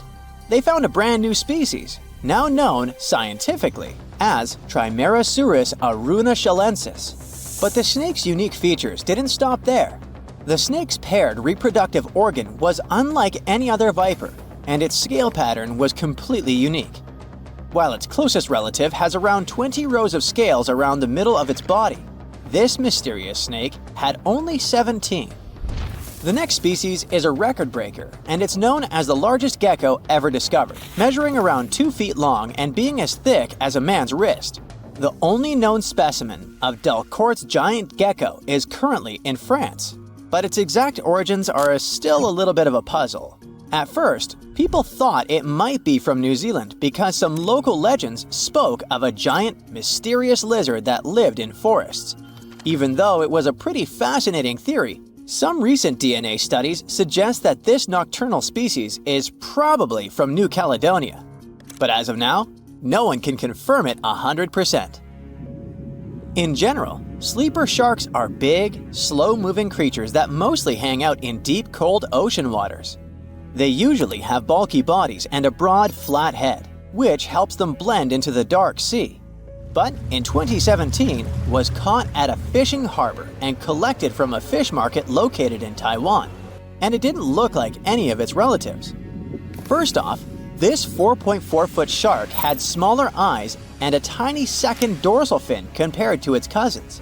It also had more rows of teeth in its upper jaw and fewer in the lower jaw, but the biggest surprise was that it was a pregnant female carrying 33 embryos. This means there are probably more of these sharks hiding out there in the deep ocean. We just haven't found them yet. Meet the pocket shark. It is tiny, just about 5.5 inches long, while most deepwater sharks are around 6.5 feet. But don't let its small size make you underestimate it, because this creature is definitely one of the ocean's coolest secrets. Discovered in 1979 in the deep waters of Chile, this tiny shark is like a real-life spy gadget with its mysterious pockets near its front fins. These pockets are large, measuring about 4% of its body length, and are believed to either glow or secrete pheromones. So this shark might actually light up to either confuse predators or attract prey in the dark depths. And when I say deep, I mean really deep. It is believed that this creature hangs out over 9,000 feet down, which is roughly the height of 7 Empire State Buildings stacked on top of each other, but inside the ocean. Besides its initial discovery in Chile, it was spotted again in 2010 in the Gulf of Mexico, but it hasn't shown up since. The pocket shark is not the only glowing animal we're talking about today. This inch-long cockroach, scientifically known as Luchihormetica lucae, was actually first collected back in 1939, but only got its moment in the spotlight decades later in 2012. What makes this little buddy so interesting is that it uses bioluminescence, meaning it has spots that light up in the dark. Unlike fireflies that mostly use their glow to find a mate, this cockroach uses its light to mimic a toxic click beetle and scare off predators. Unfortunately, the region in Ecuador where it was found was hit hard by a volcanic eruption, raising fears that this glowing marvel might be a one-of-a-kind discovery. Continuing with tiny creatures, meet Hippocampus minotaur, also known as the bull-neck seahorse. This little seahorse stands out with its wide neck, large head, and small body, which is why it's got the Minotaur nickname. The only known specimens were collected off the coast of Eden, Australia, and no one has ever seen it alive in its natural habitat. So that's why we don't know much about its day-to-day life. Some studies suggest it lives deep underwater, around 325 feet down, which is roughly the equivalent to the height of a 30-story building. It's believed this mysterious seahorse likes to wrap its prehensile tail around corals and might even hide in sand beds. Its yellow-orange color likely helps it blend into coral reefs. So spotting this intriguing creature in the ocean is pretty much like trying to find a needle in a haystack.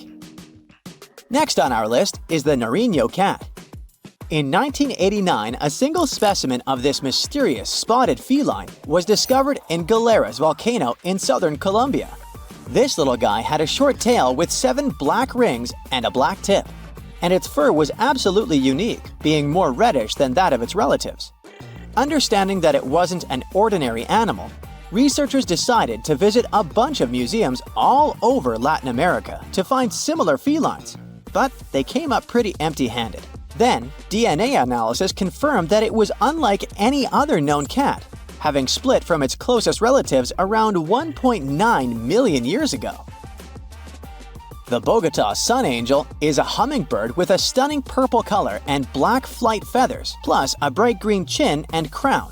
For years, we only knew of one specimen that was bought in Bogota, Colombia back in 1909, and that was pretty much it. Nobody knew much more about this beautiful and mysterious bird. But that changed in 2017, when a study decided to analyze its DNA once again. The results suggest that the Bogota sun angel might not be a completely separate species after all. It looks like it is actually a hybrid, meaning it was a mix of hummingbirds from 2 different species. and it's likely that its mother was a long-tailed sylph, which is a gorgeous hummingbird that mostly lives in the Andes in South America. The spotted green pigeon, also known as the Liverpool pigeon, is like the unicorn of the bird world. It was first described in 1783 by an English physician named John Latham, who saw it once, and that's it. Since then, no one has ever doubted that it was a pigeon, and many researchers were convinced it was a distinct species. But recent DNA studies revealed that this bird could actually be closely related to the famous dodo.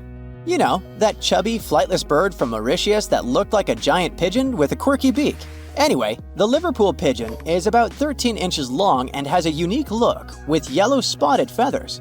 Unlike its ground-loving cousin, the Nicobar pigeon, the spotted green pigeon was likely more of a tree hugger, feasting on fruits up in the branches. Today, if you want to see this rare bird, you'll have to visit the World Museum in Liverpool, where the only known specimen resides.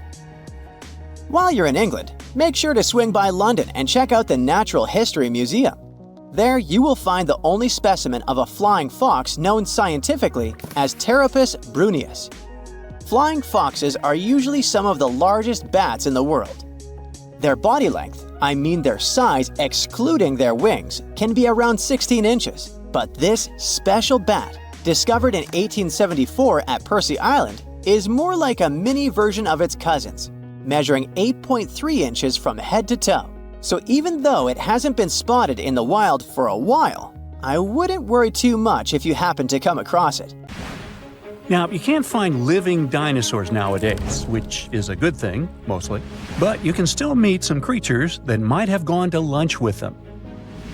The frilled shark, for example, is a living fossil that comes from a family of sharks that have been around for about 80 million years. One of the coolest things about it is its long, eel-like body that can grow as long as 6 feet. It has 6 pairs of gills on its throat, which help the frilled shark breathe in the deep, cold ocean where there isn't much oxygen. The shark can move very quickly, like a snake, to catch its prey when it least expects it. Little frilled sharks take an exceptionally long time to grow, up to 3.5 years, which is one of the longest times for any animal with a backbone. The Chinese giant salamander is another living fossil that can tell you what was going on Earth around 170 million years ago.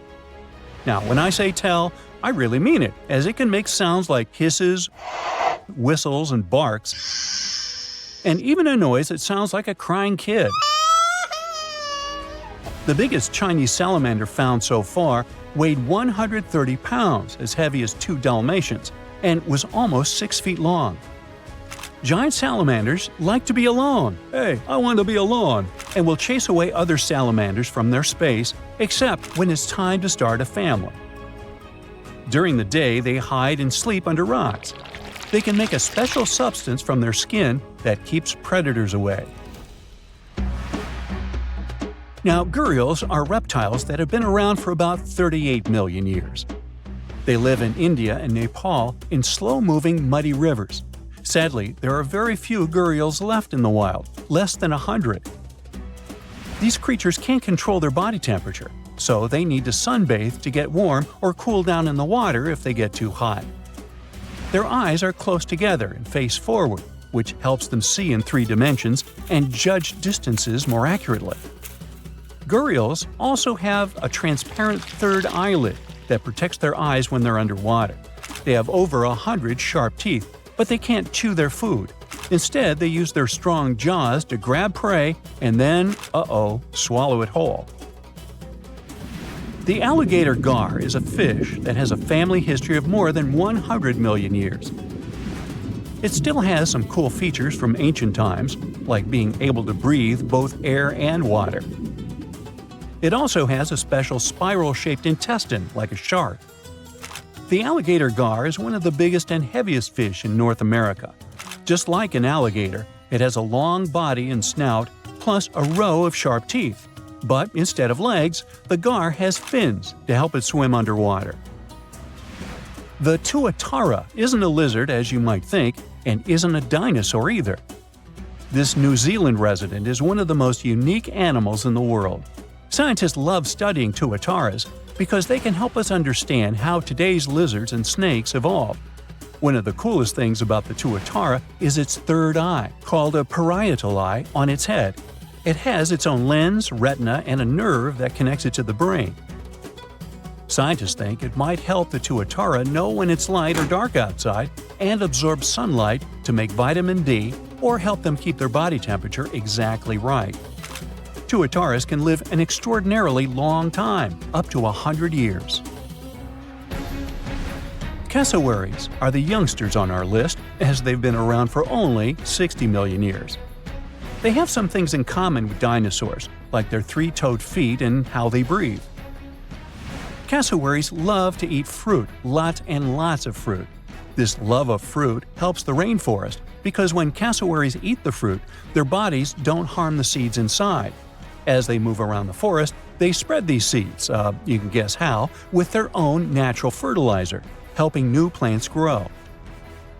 Cassowaries are big birds, about 6 feet tall and weigh over 100 pounds. They have a special claw on each foot that is 5 inches long, and they can use it to kick real fast. If they feel threatened, they can charge, kick, and even jump on someone. They can also leap up to 5 feet in the air. So, the best thing to do is stay far, far away from where they live. The order Notostraca is a group of crustaceans that you may know as tadpole shrimp or shield shrimps. These animals have been around for about 360 million years. They have a wide, flat shell that covers their head, and they have a pair of eyes on top. These creatures can be found all over the world in different kinds of water, like freshwater, brackish water, and even salty pools. They can also look different depending on where they live. Notostracans aren't picky eaters and can snack on pretty much anything, from plants to small animals and other shrimps.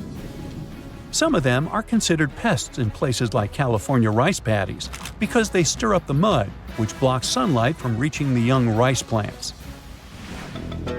Sturgeons are some of the largest fish species on the planet. They live only in the cool waters of the northern hemisphere and never travel below the equator.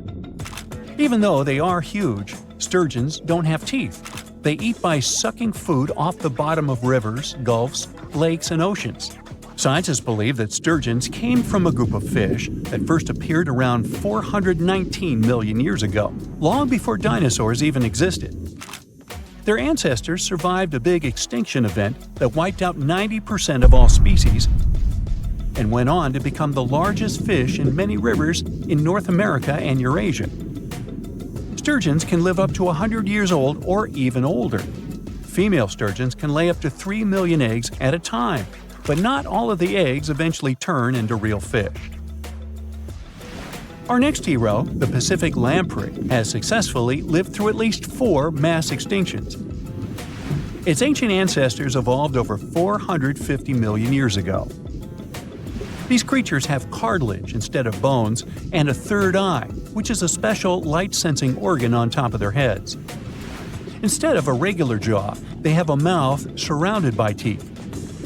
They latch onto prey and sup up body fluids like real underwater vampires. And although he wasn't living underwater, the story goes that King Henry I of England might have lost his life because of a lamprey. The English monarch loved this fish so much that he defied doctors' orders to stop eating its flesh. He got sick every time he'd have it, but the lack of bones and the unusual taste made the royal fall in love with it. As a result, he got some scary symptoms from eating lamprey and eventually passed away. Can you say clueless? The elephant fish, also called the Australian ghost shark, has been on Earth for around 400 million years. Even though they're related to sharks, they aren't actually sharks. Instead of bones, their bodies are made entirely of cartilage. These fish have a special shiny tissue in their eyes that can make their eyes look like they change color from yellow to green. Elephant fish can be pretty tough and will fight back if they feel threatened. They like to be alone and usually don't hang out with other fish. Horseshoe crabs also deserve the title of survival champs, as they've been around even before dinosaurs, since 450 million years ago. 4 species are still roaming the ocean from Maine all the way to Mexico. Horseshoe crabs are more like spiders than ticks than they are like real crabs. They have 9 eyes, plus extra light sensors near their tails so they can see really well. They breathe underwater using flap-like gills near their belly, and sometimes they use these gills to swim upside down. Every spring, when the tide is high, these creatures come up to the beach at night to mate and lay their eggs, and you can see hundreds of thousands of them. It has recently become a popular location for many tourists looking for the perfect place to get away from it all. If you're lucky enough to catch a sunny day here, it's like no other, I can assure you. Chances are, you'll end up having loads of foggy days, but let's be honest, they have a special allure of their own. This enchanting smile-shaped island is called Sable Island. It's located 190 miles from mainland Nova Scotia. It wasn't accessible to the general public until 2013. That's when it was added to the list of National Parks of Canada. You can get here either by plane or by water. But what's so enchanting about this place anyway? There must be something since the yearly tourist count is growing every year. Firstly, there's a spectacular number of wild horses here. There are between 200 and 500 horses roaming free all over the island. There's also a large population of gray seals. The place is also the only breeding location of a rare bird species called the Ipswich sparrow. If you're already considering a trip here, there are some things you need to know first. Remember that fog I mentioned earlier? Well, it turns out that Sable Island is the foggiest place in the Canadian Maritimes. I'm talking about approximately 127 foggy days each year. During such days, Sable Island literally disappears underneath a thick layer of fog. You won't be able to explore the place on your own either. The local regulations state that visitors need to travel within a group, and they also need to keep a 197-foot distance from the wildlife they can encounter here. As charming as this place may be, it holds a dark secret hidden beneath the sandy dunes, and it has nothing to do with beautiful creatures living here or the island's unique vegetation. Apart from being known from its horses and seals, Sable Island is infamous for an overwhelming number of shipwrecks. Over the years, about 350 ships have ended their lives here, on these sandbars. When survivors described their experiences, they usually mentioned harsh weather conditions near this mysterious island. The island also made its way into literature when it was described in a book called The Perfect Storm, which was written by Sebastian Junger and published in 1997. The book was so successful that it was later adapted for the big screen in 2000, with George Clooney playing the leading role. The first recorded shipwreck near Sable Island dates back to 1583. The boat was named the HMS Delight and was under the command of British adventurer and explorer Sir Humphrey Gilbert. Only 17 people managed to survive the catastrophe by escaping in a small boat. Records mention that they spent 7 days at sea before reaching the shores of Newfoundland. In 1884, another vessel named the Nicosia struggled in the thick fog as well. The ship was completely destroyed, but fortunately, all 18 crew members managed to survive. The captain's son was almost lost at sea when a lifeboat capsized when he was climbing into it. He somehow managed to stay underneath the lifeboat, which was completely submerged. When this lifeboat righted, he eventually emerged from the water and was rescued for the second time. The years between 1947 and 1999 were relatively quiet on the island. In 1999, though, a yacht called the Merrimack ran aground near the shore of the island at about 2 a.m. on July 27th. The 40-foot fiberglass boat had a crew of only 3 people. Natural gas exploration workers, who were luckily not far away, rescued them. The crew managed to fly safely to Halifax the next day. The owner of the Merrimack tried to recover his boat by hiring local fishermen. Unfortunately, this operation was unsuccessful, since only the fittings of the yacht were eventually saved. It took no more than 6 weeks for the sand and waves to crush and completely break up the hull of the Merrimack. So what is it about this place that's so dangerous for boats? Does it have anything to do with the weather? Or maybe there's other forces at play? The explanation turns out to be a bit more complex, and it wasn't easy to figure out, at least not way back in the 1500s. First of all, the island is located close to one of the world's richest fishing grounds. Since it's also near one of the major shipping routes between Europe and North America, hundreds of vessels sail past it each year. The likelihood of shipwreck increases when there are so many boats roaming around the area. Sable Island is also in the way of most of the storms that move up the Atlantic coast of North America. It's no surprise that boats often get hurtled straight onto the shores of this island. The weather has a lot to do with it too. During the summer season, the warm air from the Gulf Stream creates a dense fog as it merges with the cool air by the Labrador Current that passes by the island. Other currents don't help the matter. Sable Island is next to the meeting point of three major ocean currents: the Gulf Stream, the Labrador Current, and the Belle Isle Current. Since the 1950s, radars and other modern navigation tools have been used on commercial vessels as well. Up until then, the sextant was the main instrument used to figure out a ship's location. It doesn't mean that sextants weren't accurate, but this instrument couldn't work properly without a clear view of the sun or stars, which means it didn't help much in dense fog, such as the one surrounding Sable Island, or when it was cloudy. Often during bad weather, the captain of a ship navigated, relying on their experiences and intuition based on the ship's speed and direction. That's why most of the survivors in shipwrecks near Sable Island said that the captain had simply miscalculated the ship's position, crashing into Sable Island by accident. This dusty, sandy land is as unfriendly to ships as it is to trees. There's reportedly a single tree on the whole island, and it looks a lot more like a bush. It's actually a pine tree. And since the famous island horses don't see it as much of a food source, it somehow managed to survive. Reports say that the tree was planted back in the 1950s. Local authorities were trying to grow a forest on the island to make it a bit more welcoming. They've planted tens of thousands of trees over the years, more than 69,000 evergreens, 600 fruit trees, and about 55 pounds of pine seeds, along with other plants which could survive the conditions on the island. But they were no match for the extreme weather and sandy soil.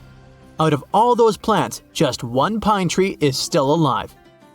Thanks to its resistance, it has even become a symbol of Sable Island. Interestingly, for around 40 years, the island also had just one inhabitant. Can you imagine that? One person living on a remote island for so many decades? It's the story of a woman called Zoe Lucas. She chose to surround herself with the only residents on the island: the horses, the gray seals, and the many species of birds.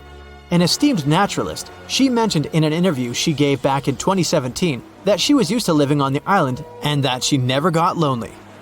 To survive here, she had to put together an essentials kit. It included a notebook to take notes and a pair of binoculars to study the wildlife. You can safely assume she wasn't scared of the intimidating surroundings, since she decided to eventually call this place home.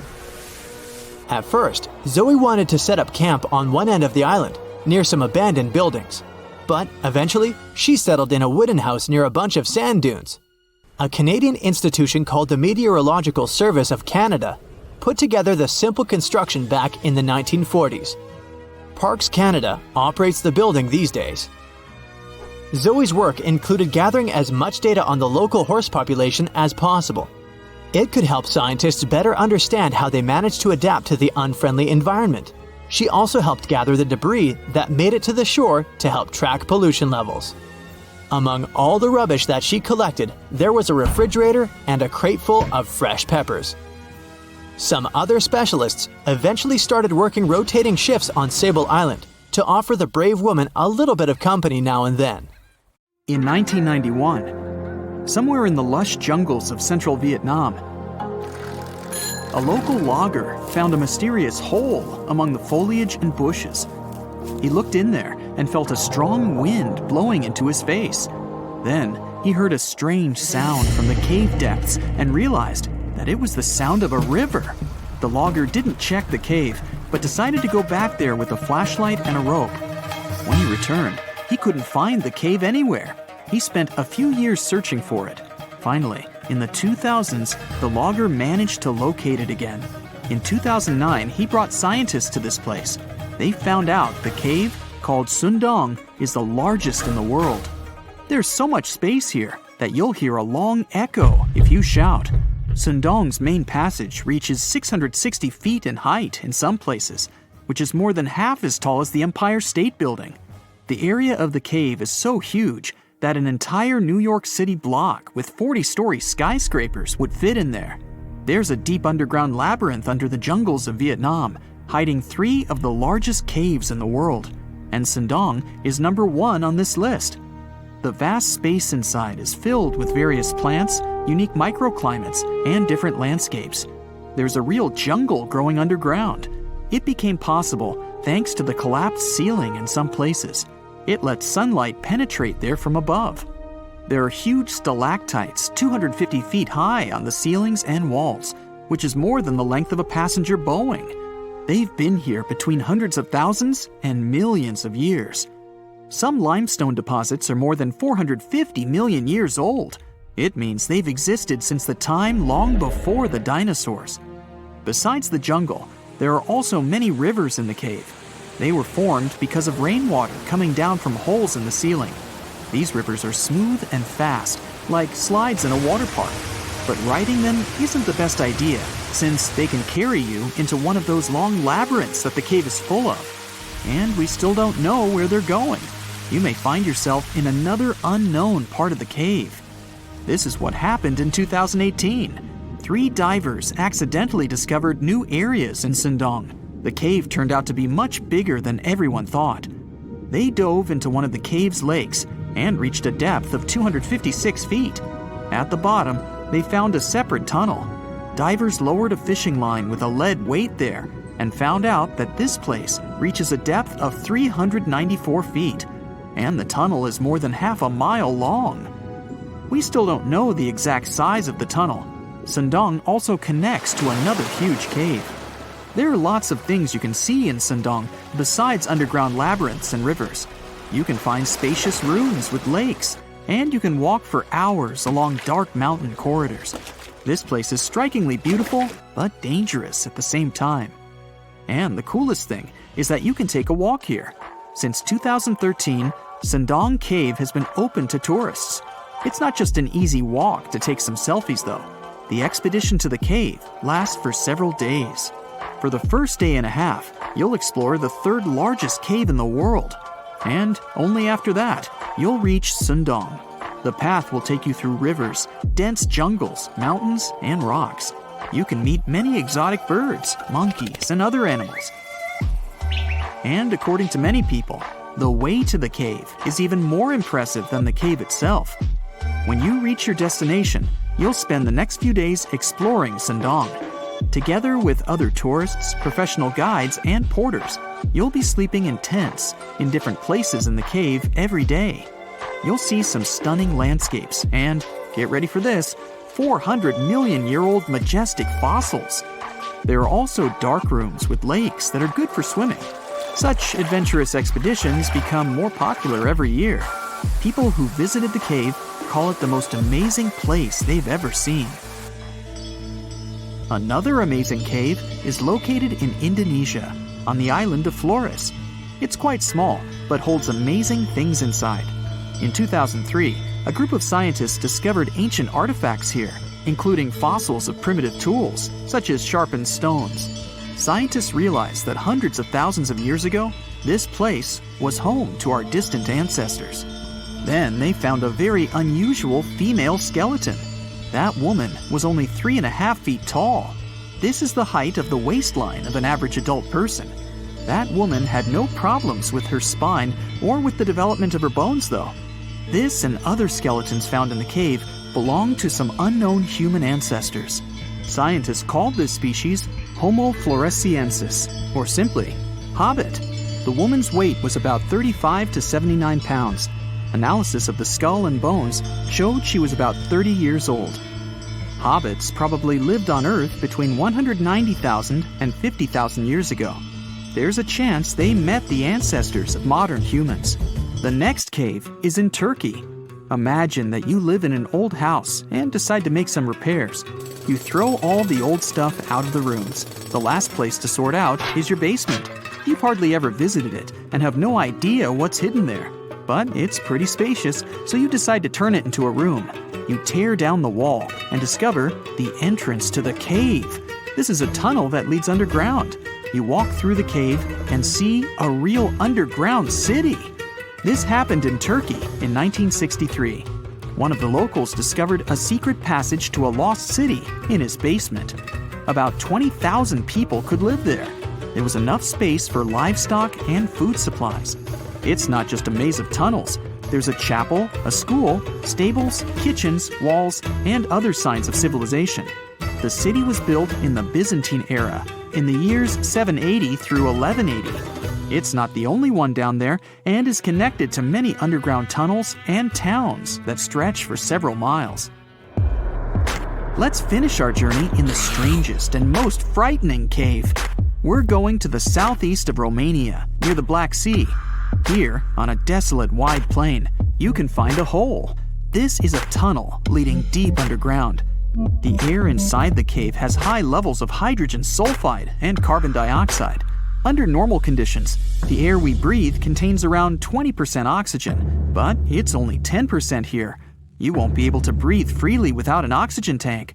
The water and air here are poisoned. Almost no animals are able to live in such conditions, at least the ones we know about.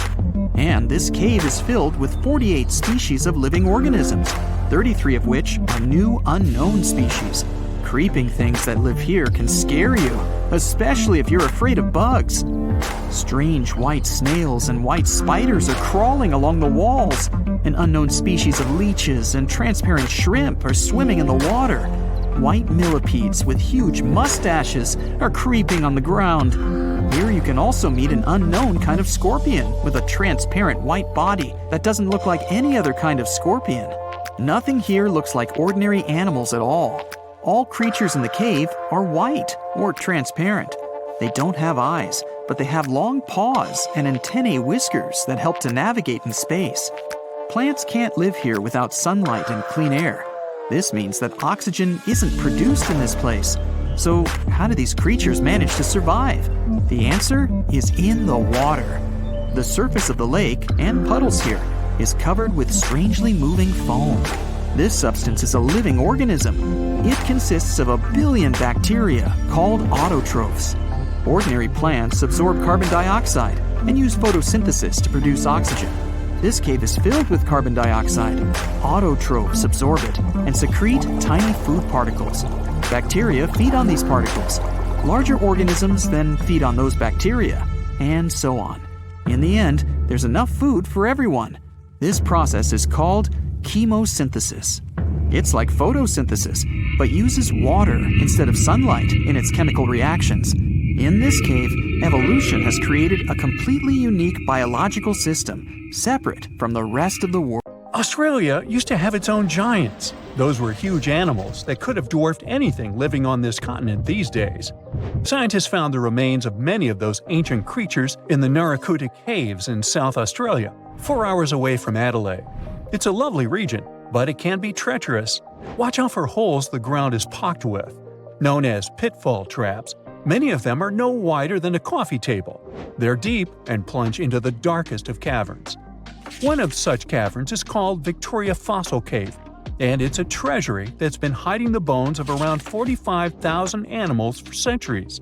Some of the oldest bones belong to creatures far more terrifying than any animal you can encounter today. Those were the ancient Australian megafauna, huge beasts that roamed the continent during the Pleistocene epoch. During those, there were giant snakes, huge flightless birds, wombat-like creatures the size of a rhinoceros, and many others. One of the largest examples of the Australian megafauna scientists have discovered so far is the Diprotodon. That giant herbivorous creature was 10 feet long and 6.5 feet tall, and weighed more than 6,000 pounds, about as much as a small Asian elephant. Even though this terrifying beast didn't eat meat, it could have smashed other animals with its sheer weight. Scientists have found the remains of hundreds of such creatures all over Australia, so it's safe to say that no other animal from that time or in that location was larger than this giant. Despite its creepy appearance, the Diprotodon was a relative to the modern-day wombat, and those are known to sometimes pounce humans. The Diprotodon had toes that pointed inward and were well suited for digging burrows.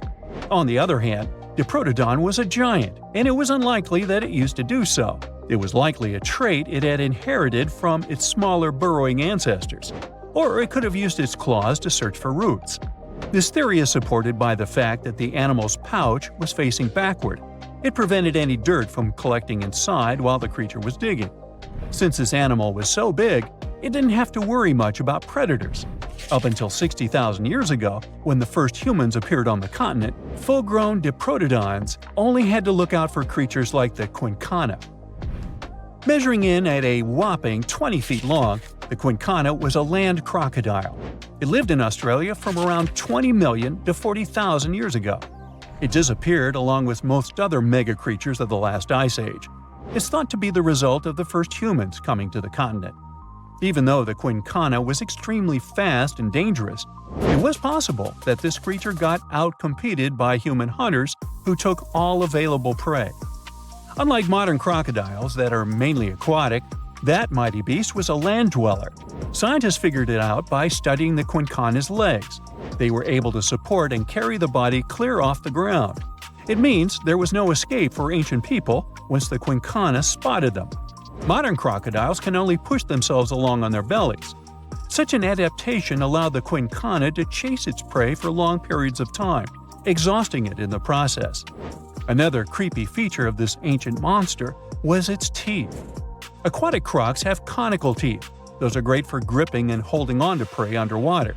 But quincana had knife-like teeth, ideal for slicing soft-bodied animals like, mammals.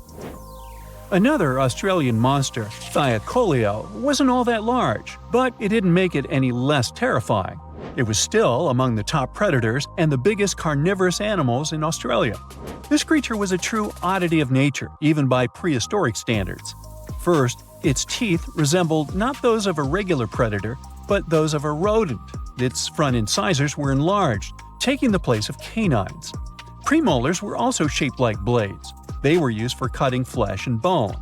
At first, scientists thought that Thylacoleo used those teeth to eat nuts and fruits. But later, a study showed that the use of such teeth was better suited on necks and spines. The jaws of this ancient creature were immensely powerful. A 220-pound Thylacoleo had a bite force similar to that of a present-day 550-pound lion. It means that the animal could easily bring down prey much larger than itself. Then there was Thylacoleo's tail. It had strong muscles which provided the animal with the ability to use the tail as support when tackling large prey. The Thylacoleo had retractable claws, and this feature is very uncommon among marsupials. It allowed the animal to keep its razor-sharp hooks from getting blunt and could help it get a better grip on its prey. Scientists are quite sure that, like today's leopards, the Thylacoleo could climb trees and jump on other animals from above. It was done so fast and stealthily, they never knew what hit them. The creature's rear feet support this theory. The first toe there was reduced, but the foot had a rough pad like what modern-day possums have. It allowed them to have a better grip while climbing. Right after scientists found the first skull of the Millennia, this animal was classified as a lizard. That's why its name translates to small groomer. But after they discovered more complete fossils, it turned out that the Millennia was a giant turtle. But that's not all. It was one of the largest land turtles to ever have existed. The main reason researchers initially believed the creature to be a lizard was the fact that its skull was adorned with a series of spikes. It's something the modern-day horned lizard can boast. But even after discovering the true nature of the Millennia, scientists still don't know how to properly catalog it. It might have been a creature that folded its neck under its spine, or it could have folded it to the side. Beside those defensive mechanisms on its head, the Millennia was also equipped with a spiked tail, which was probably used to prevent predators from attacking the animal from behind. Most species of the Millennia disappeared around 2,000 to 3,000 years ago, because of humans who hunted them to extinction in both Australia and on the surrounding islands. It took around 2 centuries for these turtles to go extinct in that region of the globe. The Megalania was a giant Australian lizard that existed at the end of the Pleistocene epoch. It looked like a Komodo dragon and the Australian monitor lizard, which are both believed to be Megalania's closest living relatives. Fossils tell us that the ancient animal was anywhere from 15 to 26 feet in length. Ow! The youngest fossil remains of this ancient Australian monitor lizard date back to about 50,000 years ago. The first indigenous settlers must have encountered Megalania, which led to the lizard's extinction. Originally, scientists thought that the Megalania was the only member of the genus Megalania, but these days it belongs to the genus Varanus, which means that the prehistoric creature is closely related to other Australian monitor lizards. Our next giant creature on our list was once dubbed an ostrich on steroids. I mean, look at it. It was the last of the thunderbirds to go extinct in Australia. The Genyornis lived on the continent at the same time as early humans. They might have coexisted for 15,000 years or so before the huge bird eventually disappeared. This theory has some proof. The bird's fossils found along with human artifacts. Some cave paintings also depict flightless birds similar to the Genyornis in size and shape. Although it wasn't the largest bird in Australia, the goose-like creature was still as tall as a grown-up man and weighed around 550 pounds. Even a modern-day ostrich can be dangerous if it feels threatened. Imagine meeting its giant prehistoric relative. Scientists are still arguing about its diet. Many believe the creature was an herbivore, but there's still a chance that the Genyornis was a partial scavenger. Its small, stubby wings and powerful hoof-like legs hint that the bird could have been a plant eater. But its huge beak and exceptionally deep lower jaw evoke suspicion. Such features are highly unusual in birds. You decided to go scuba diving for the first time. The water is clear and the sun is shining on the seabed. You take a few selfies and the fish swimming by when suddenly, the ocean goes pitch black. You look up and, oh my, what is that gigantic animal? It's definitely not a shark, not a whale. Is it a turtle? Yup, but fear not, it's not gonna hurt you. If you had lived on this same Earth about 72 million years ago, then maybe this could have really happened to you. Scientists have recently found the fossils of a gigantic marine turtle that could have grown as big as 12 feet. If you don't have any idea of how big that is, let's see some examples. That's the average length of a hippopotamus, 6 golden retrievers, or 2 Michael Jordans stacked on top of each other. The turtle's scientific name is an homage to that old-school sea monster called Leviathan. Maybe you remember this from old-school history lessons. The Leviathan is supposedly a mythical creature that would swallow entire ships or people that were deemed too greedy by the creature. Can you imagine being swallowed by this humongous sea turtle? No, thank you. The fossils of this gigantic creature began to be excavated between 2016 and 2021, all the way in northeastern Spain. The first fossil was located by a hiker in the Spanish Pyrenees, and it was around 8 inches long.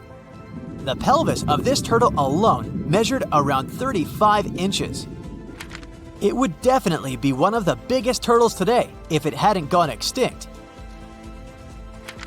FYI, the largest living sea turtles today can reach up to 6 feet in length, which is already pretty big.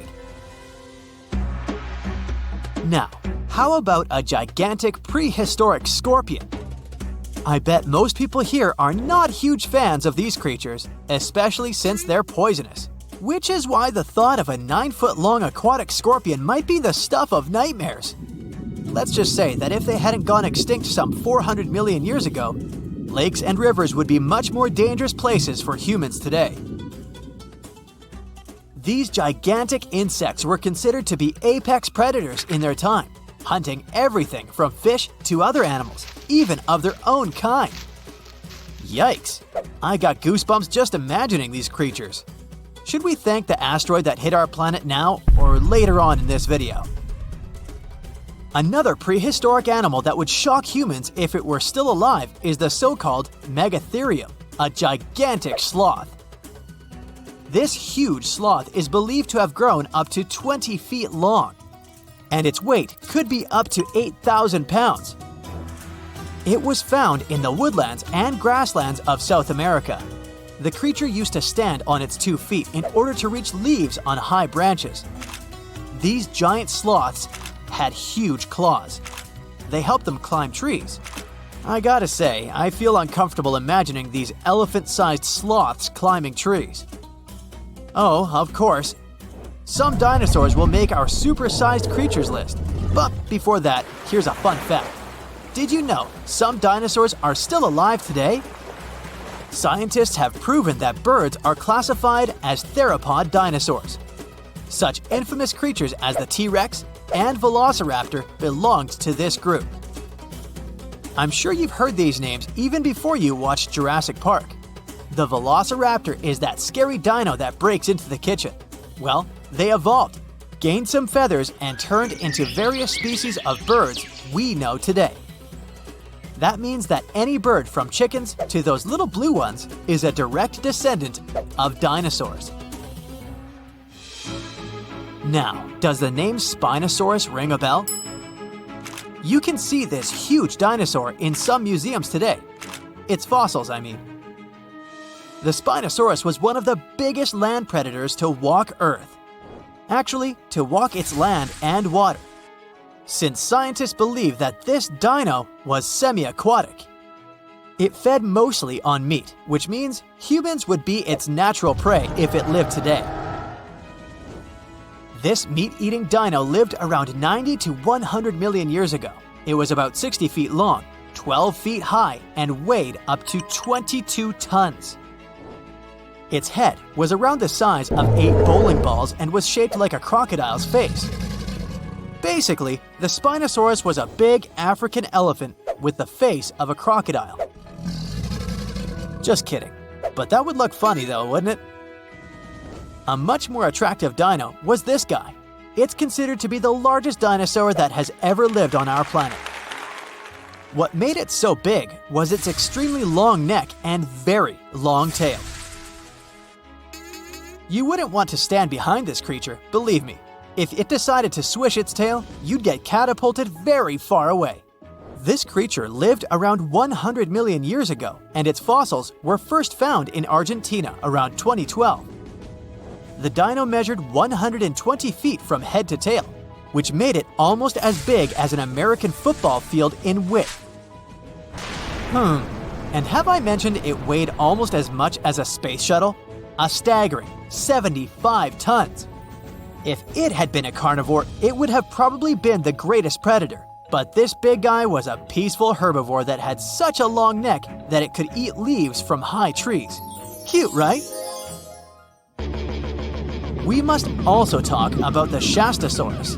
As the name suggests, this animal is popularly known as the Mount Shasta lizard. Even though it was a marine reptile and probably never set foot on the mountain itself, this dino was usually around 23 feet long, but there was a specific strand of this species that could get as big as 69 feet long, about the size of the great blue whale. This made it the biggest marine reptile to have ever lived.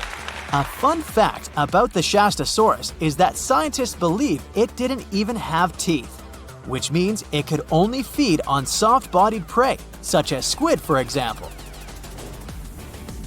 The next animal on our list is the blue whale. Believe it or not, the biggest living animal on Earth actually started small. These days, the average mature blue whale can reach up to 100 feet in length and weigh up to 200 tons.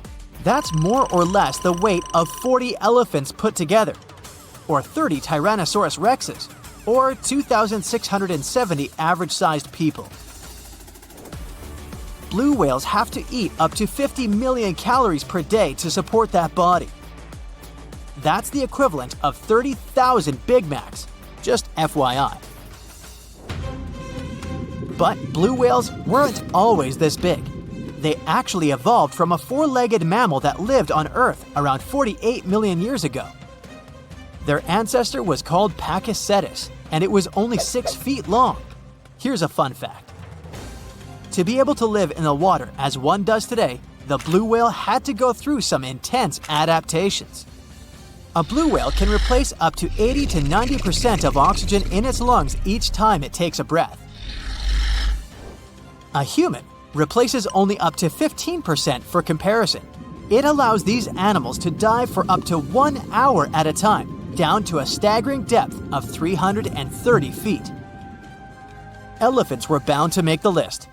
Elephants are currently the largest land animals on Earth. They can grow to be about 13 feet tall and weigh up to 7 tons.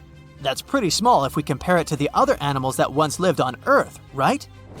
But if we placed a 6-foot-tall human next to an elephant, we'll see it's not at all that small. African elephants are bigger than their close relatives, Asian elephants, and they have a similar lifespan to humans, up to 70 years.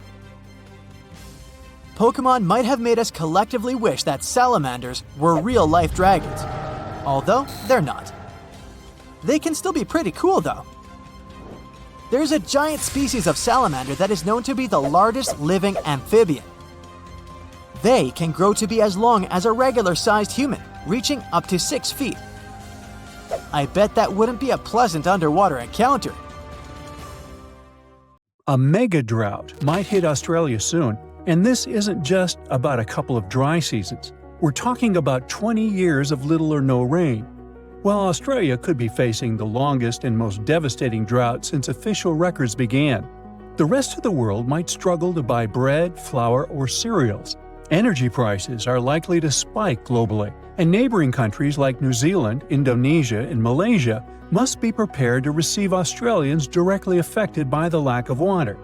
To truly understand how severe this situation could become, we should first examine past disasters. First off, Australia is no stranger to droughts, and this phenomenon can happen across their entire territory. From 2017 to 2019, the southeast part of the country went through what they call the tinderbox drought. This was a severe bone-dry event where the cooler months saw only about half the usual rainfall. Parts of Australia became so dry that wildfires were a constant threat. Crops failed, and water was scarce. This drought was also thought to have contributed to the Black Summer fire disaster. By the end of 2019, bushfires were raging across the country on a scale never seen before, with people describing them as rivers of lava flowing down from treetops. The losses were staggering. The tourist industry alone took a hit of $2.8 billion, and over 7,000 jobs disappeared as a result of this difficult period. The tinderbox drought was a big reminder of what Australia might face in the future. That's why it's so important to understand what happened in the past to get a full picture of a possible 20-year mega drought. But there is one problem. Even though droughts are relatively common in Australia, the rainfall data available until today isn't enough for researchers to predict the future, and our records only go back to around 1900. So experts decided to study tree rings to uncover missing environmental data. If you look at a tree stump, you'll notice concentric rings on its surface. As trees grow, they form new rings, and the thickness of these rings depends on how much water they get. During a mega drought, the rings appear thinner because the trees don't have much water. Unfortunately, these natural records usually only go back a few hundred years, and it only tells us about specific local conditions, not the situation across all of Australia. So, experts turn to computer models to simulate how Earth's climate changed from the year 850 to 2000. This approach helped them to paint a picture of when megadroughts might have occurred in Australia and how to predict what might happen in the future. But what they were really interested in was whether the human factor might be making this scenario worse over the years and if we are somehow intensifying these dry periods. So, are we to blame for these megadroughts? The short answer is, we're not sure yet.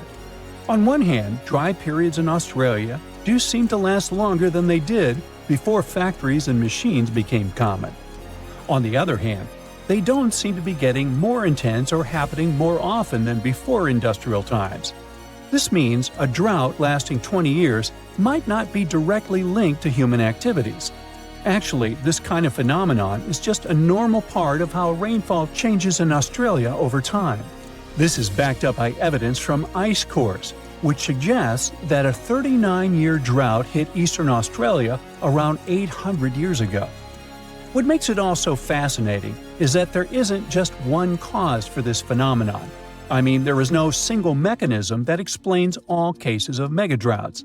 It happens because the right combination of ocean and atmospheric conditions come together, and you end up with a drought. And just by random chance, you might have periods where there are 100-year-long droughts. Despite what many people think, megadroughts are not geographically isolated. They have occurred on every continent except Antarctica over the past 2,000 years, and are often linked to natural events. For instance, megadroughts in North America and Southwest South America were driven by El Niño, where the Pacific Ocean near the equator gets warmer than usual, disturbing normal weather patterns. They are not rare events either. In fact, the U.S. Southwest has been experiencing a megadrought since 2000. It's being considered the driest period in 1,200 years for the region. Major reservoirs like Lake Mead and Lake Powell are at low levels. Heat waves are hitting cities like Phoenix and Las Vegas harder than ever, and wildfires are happening more frequently as the land gets drier. Now, let's think about the future. Even though we have a very recent and concrete example from the U.S., research can't exactly predict how a 20-year megadrought would play out in Australia. Usually, such events show up mainly as reduced rainfall and snowfall. But in most areas, the increase in drought risk will be caused by a warmer, more arid atmosphere.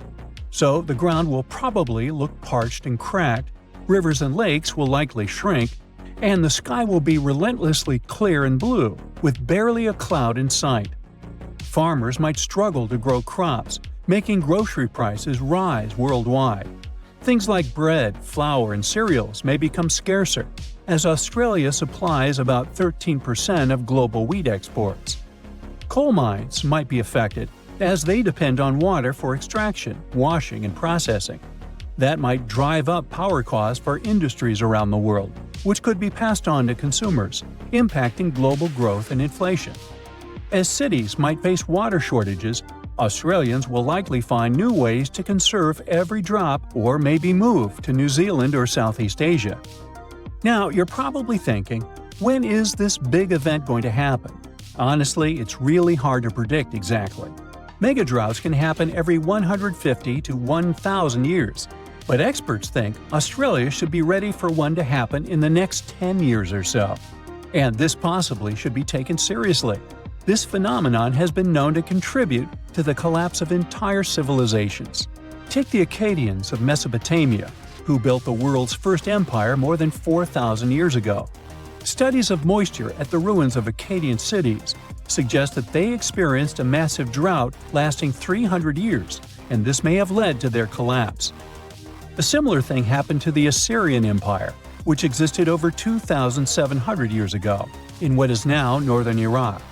For years, it was a real mystery why they left their capital of Nineveh and never returned. But recent studies of a stalagmite in the Movile Cave revealed that the rise and fall of the empire coincided with a wet period followed by a 125-year-long mega-drought. Because they were very dependent on seasonal rain for agriculture, this dry period made their life much harder. Even though experts now believe they probably left because of the dryness, the question of where they went is still a mystery. So, yep, mega-droughts may have played a role in the collapse of great civilizations in the past. But on the positive side, we've come a long way since then, and recent climate technologies can help us prepare for events like this. Now that we know a 20-year megadrought is very much possible and might happen soon, Australia has some time to get ready for it. Developing strong water management plans to mitigate the severe impacts of a megadrought is more than necessary. And it's also important to create community support networks to provide emotional and financial support to people, particularly farmers, who are more affected directly by this event. If initiatives like these emerge in the coming years, those 20 years of drought could be less intense than most people might expect. So what comes to your mind when you hear the word Antarctica? Most likely, cold, snow, ice, and penguins. Yet, this is one of the least explored regions in the world that hides many strange and unique things. Check them out. You don't have to go to Antarctica to see this weird thing. All you need to do is open Google Earth and move to one of the southernmost islands of Antarctica, King George Island. Recently, internet users have noticed a large and pretty strange cave entrance there. Where does this wide, dark passage lead? People started making suggestions. It's the entrance to a secret base or some laboratory. This is the part of the spaceship that crashed there thousands of years ago. This is the door to the ancient city of Antarctica. Perhaps there's a giant rock mountain with an ancient cave beneath all this snow and ice. Well, there's some ideas. Users have calculated the approximate dimensions of this cave. It might be about 74 feet high and 250 feet wide. You could hide a Boeing passenger jet in there. Nature probably created this entrance. This is a logical explanation, but there are two strange factors. First, take a look at the foot of the mountain. It seems that there are steps there. They're dark in color, as if they're made of stone. And if you look closely, you can notice something similar to human footprints. Has anyone entered this cave? Or maybe someone is still living there now. The second oddity is the disappearance of the mysterious finding. For the first time, people noticed it in a Google Maps snap in 2007. Then the entrance disappeared. Then it reappeared a few years later.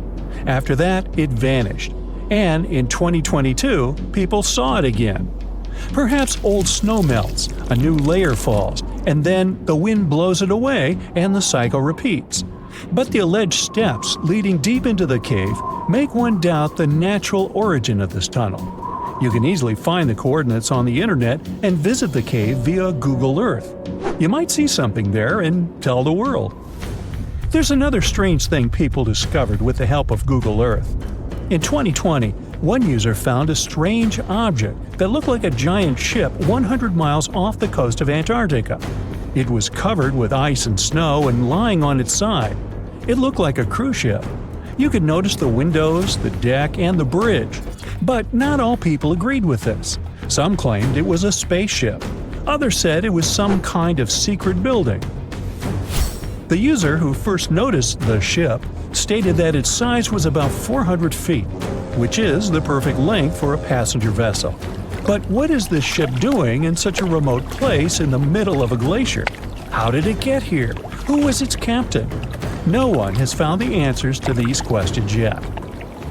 In 2016, people using Google Earth discovered a photo of an unknown sea monster floating off the coast of Antarctica. This creature resembled a giant squid with a length of about 200 feet. This is slightly shorter than 3 train cars. Just imagine this kraken swimming in Antarctica's dark, icy waters and dragging to the bottom everything it meets on its way. Maybe it's the great and terrible Chulu, or one of its offspring. You will quickly notice this blood-red waterfall among Antarctica's endless, dazzling white landscapes. Don't worry, it's not blood. For many centuries, the waterfall has been painting snow in a bright red color. The stream flows straight out of a white iceberg. Let's look inside and find out what's happening there. Millions of years ago, there was a small crystal-clear pond, but then a glacier formed around it. A thick layer of ice and snow blocks sunlight, heat, and oxygen access. For millennia, the reservoir remained in this cold vacuum. But at one point, the water made a hole in the icy wall and broke out. When this salty water comes into contact with oxygen, it immediately turns scarlet or rusty. Antarctica is the only place where you can find such a unique natural phenomenon. One of the driest places on Earth is located in Antarctica. It's one of the most lifeless deserts in the world, the McMurdo Dry Valleys. In this desert, you won't see the scorching sun, hot sand, and cacti. A desert means a place with a lack of precipitation and life. The McMurdo Dry Valleys meet these parameters, but this place is also unique for Antarctica, since you won't find glaciers there. Despite the frost, ice can't form in the desert because it hasn't rained for millions of years there. It also never snows. A strong wind coming from the mountains reaches speeds up to 200 miles per hour. It would be difficult for you to stay on your feet there. The wind is filled with moisture. It heats up and evaporates all the liquid and snow in the desert because of its high speed. Only dry air reaches the ground. But you can find several lakes there. They don't freeze, only thanks to the high concentration of salt. The water is so salty that large life forms can't develop there. But scientists have found microscopic organisms near the lakes. 20 million years ago, Antarctica was filled with swamps, trees, and swarming with insects and animals. But now, it resembles the surface of Mars, literally. Scientists and astronauts are exploring such regions as the McMurdo Dry Valleys, since the natural conditions there are similar to those on the Red Planet. So, before you go to Mars, you can practice living in similar places on Earth. Also, scientists discovered an underwater world in the Antarctic filled with hundreds of amphipods, crustacean animals similar to shrimp. Wait a minute, it happened in the Antarctic? But the McMurdo Dry Valleys are located in Antarctica. Well, the words are very similar, but what is the difference? Oh, and don't forget the Arctic. The Antarctic is the region in the southernmost part of Earth that houses the continent of Antarctica, and the Arctic is another land altogether. They have the same natural conditions, frost, ice, and snow, but they're located in different parts of the planet. The Arctic is at the North Pole, Antarctica is at the South Pole. Now, back to the discovery. Scientists put forward theories that the ice of the Antarctic hides a vast network of freshwater rivers and lakes. And in 2022, they found a new ecosystem. Researchers explored the Antarctic Ross Ice Shelf and its underwater rivers. This is a massive piece of ice floating in the ocean. A team from New Zealand used a special drilling rig equipped with a hot water supply to drill a hole 1,640 feet deep. That's more than the height of the Empire State Building. Then, they lowered some video cameras and saw thousands of crustaceans swimming in different directions. So it seems they're very unorganized. In the waters of the Antarctic, you can also meet some of the scariest creatures on the planet. These are sea spiders. They got this name because they resemble land spiders, but they're actually a species of marine arthropods. And unlike land spiders, those in the ocean are much larger. They look like 8 strong legs without a body. One such spider can be a dinner plate in width. Some of them have no eyes and have proboscises instead of jaws. Sea spiders are poorly studied because they live in deep, cold waters. Antarctica hides many little-known animals. There are long tunnels in its glaciers leading to scary darkness. On this cold continent, people have found the remains of giant dinosaurs and other ancient creatures, such as the ancestors of modern ducks. Many underground rivers and lakes hide unexplored wildlife. Even the ice here can be weird. Take a look at these striped icebergs. They have blue, black, green, and turquoise shapes. The color depends on the conditions of the water during freezing. For example, green lines appear because of algae, blue ones form when the water freezes too quickly. Okay, I'm freezing. Time to go thaw somewhere warmer. Hawaii. Yeah. You're walking down the street. You see a strange-looking antique shop called Ageless Trinkets of Mr. Bright. You're curious, so you enter there. You take a look at all the weird stuff. Suddenly, an old folded parchment paper catches your attention. It's a world map, but something's off with it. Instead of showing the countries as you know them, it shows the locations of 4 mythical lost worlds and civilizations. Mr. Bright, the shop owner, comes next to you after realizing your shock. This map won't let you find these places or anything, but I can explain to you the legends behind them if you want, he says. Let me begin with Atlantis. You might know it as Aquaman's underwater kingdom, but Atlantis, the fictional island, was actually first introduced in 2 of Plato's works. According to him, Atlantis was a highly advanced civilization that existed about 9,000 years before his own time, and its story had been passed down by poets, authors, and others. He wrote about Atlantis and its citizens to give a moral lesson and to teach about the dangers of arrogance, as well as the eventual downfall of those who are after too much power. In his dialogues, Plato stated that Atlantis was a great and powerful empire that was respected in all parts of the world. It was founded by beings who were half deities and half human, and became a great naval power after a while. Being an island filled with gold, silver, and other precious metals certainly helped their case. But besides that, it was also known for its breathtaking architecture and state-of-the-art technology, as well as its countless rare and exotic wild animals. Atlanteans were proud of their great achievements and the perfection of their civilization, but their excessive pride was going to bring their downfall. They believed they were so superior that they could gain control over any nation. This led them to launch a series of invasions. They conquered many of the Mediterranean lands, but when it was time to enter Athens, Athenians pushed back with an extraordinary force, so the Atlanteans were finally defeated. Plato stated that deities then got angry at Atlanteans because of how wicked, greedy, and immoral they became. So they punished them by sending earthquakes, which caused Atlantis to sink beneath the sea. Although the earliest written records of Atlantis were Plato's works, some people still believed his story to be based on truth and tried to identify the island of Atlantis with actual countries. Some people suggested it may have been located in the Mediterranean Sea, near the coast of Spain or Italy. Others thought it may have been located in the Caribbean, off the coast of Central or South America, but there was no solid evidence to support any of these claims. One theory, in particular, seemed more plausible than the others, though. Located in the Aegean Sea, the island of Santorini was the home of a highly advanced Minoan society. However, due to a huge volcanic eruption, it was destroyed about 3,600 years ago, causing the Minoan civilization to suddenly disappear. These similarities between the fictional Atlanteans and the historical Minoans made Santorini a good candidate for the speculations. Yet again, there were still major flaws with it, such as how the time when Plato said Atlantis was destroyed doesn't coincide with the time of Santorini's eruption. So Atlantis still continues to be regarded as nothing more than a popular legend in the scientific world. Now, let's move toward the northeast direction on the map, Mr. Bright says. According to Celtic Breton mythology, there once was a magnificent city called Ys, also known as Caris, that towered over Douarnenez Bay in France's Brittany region. It was the most wealthy city in the entire Atlantic. It was especially famous for its beautiful gardens and buildings, and its citizens were all living comfortably and happily there.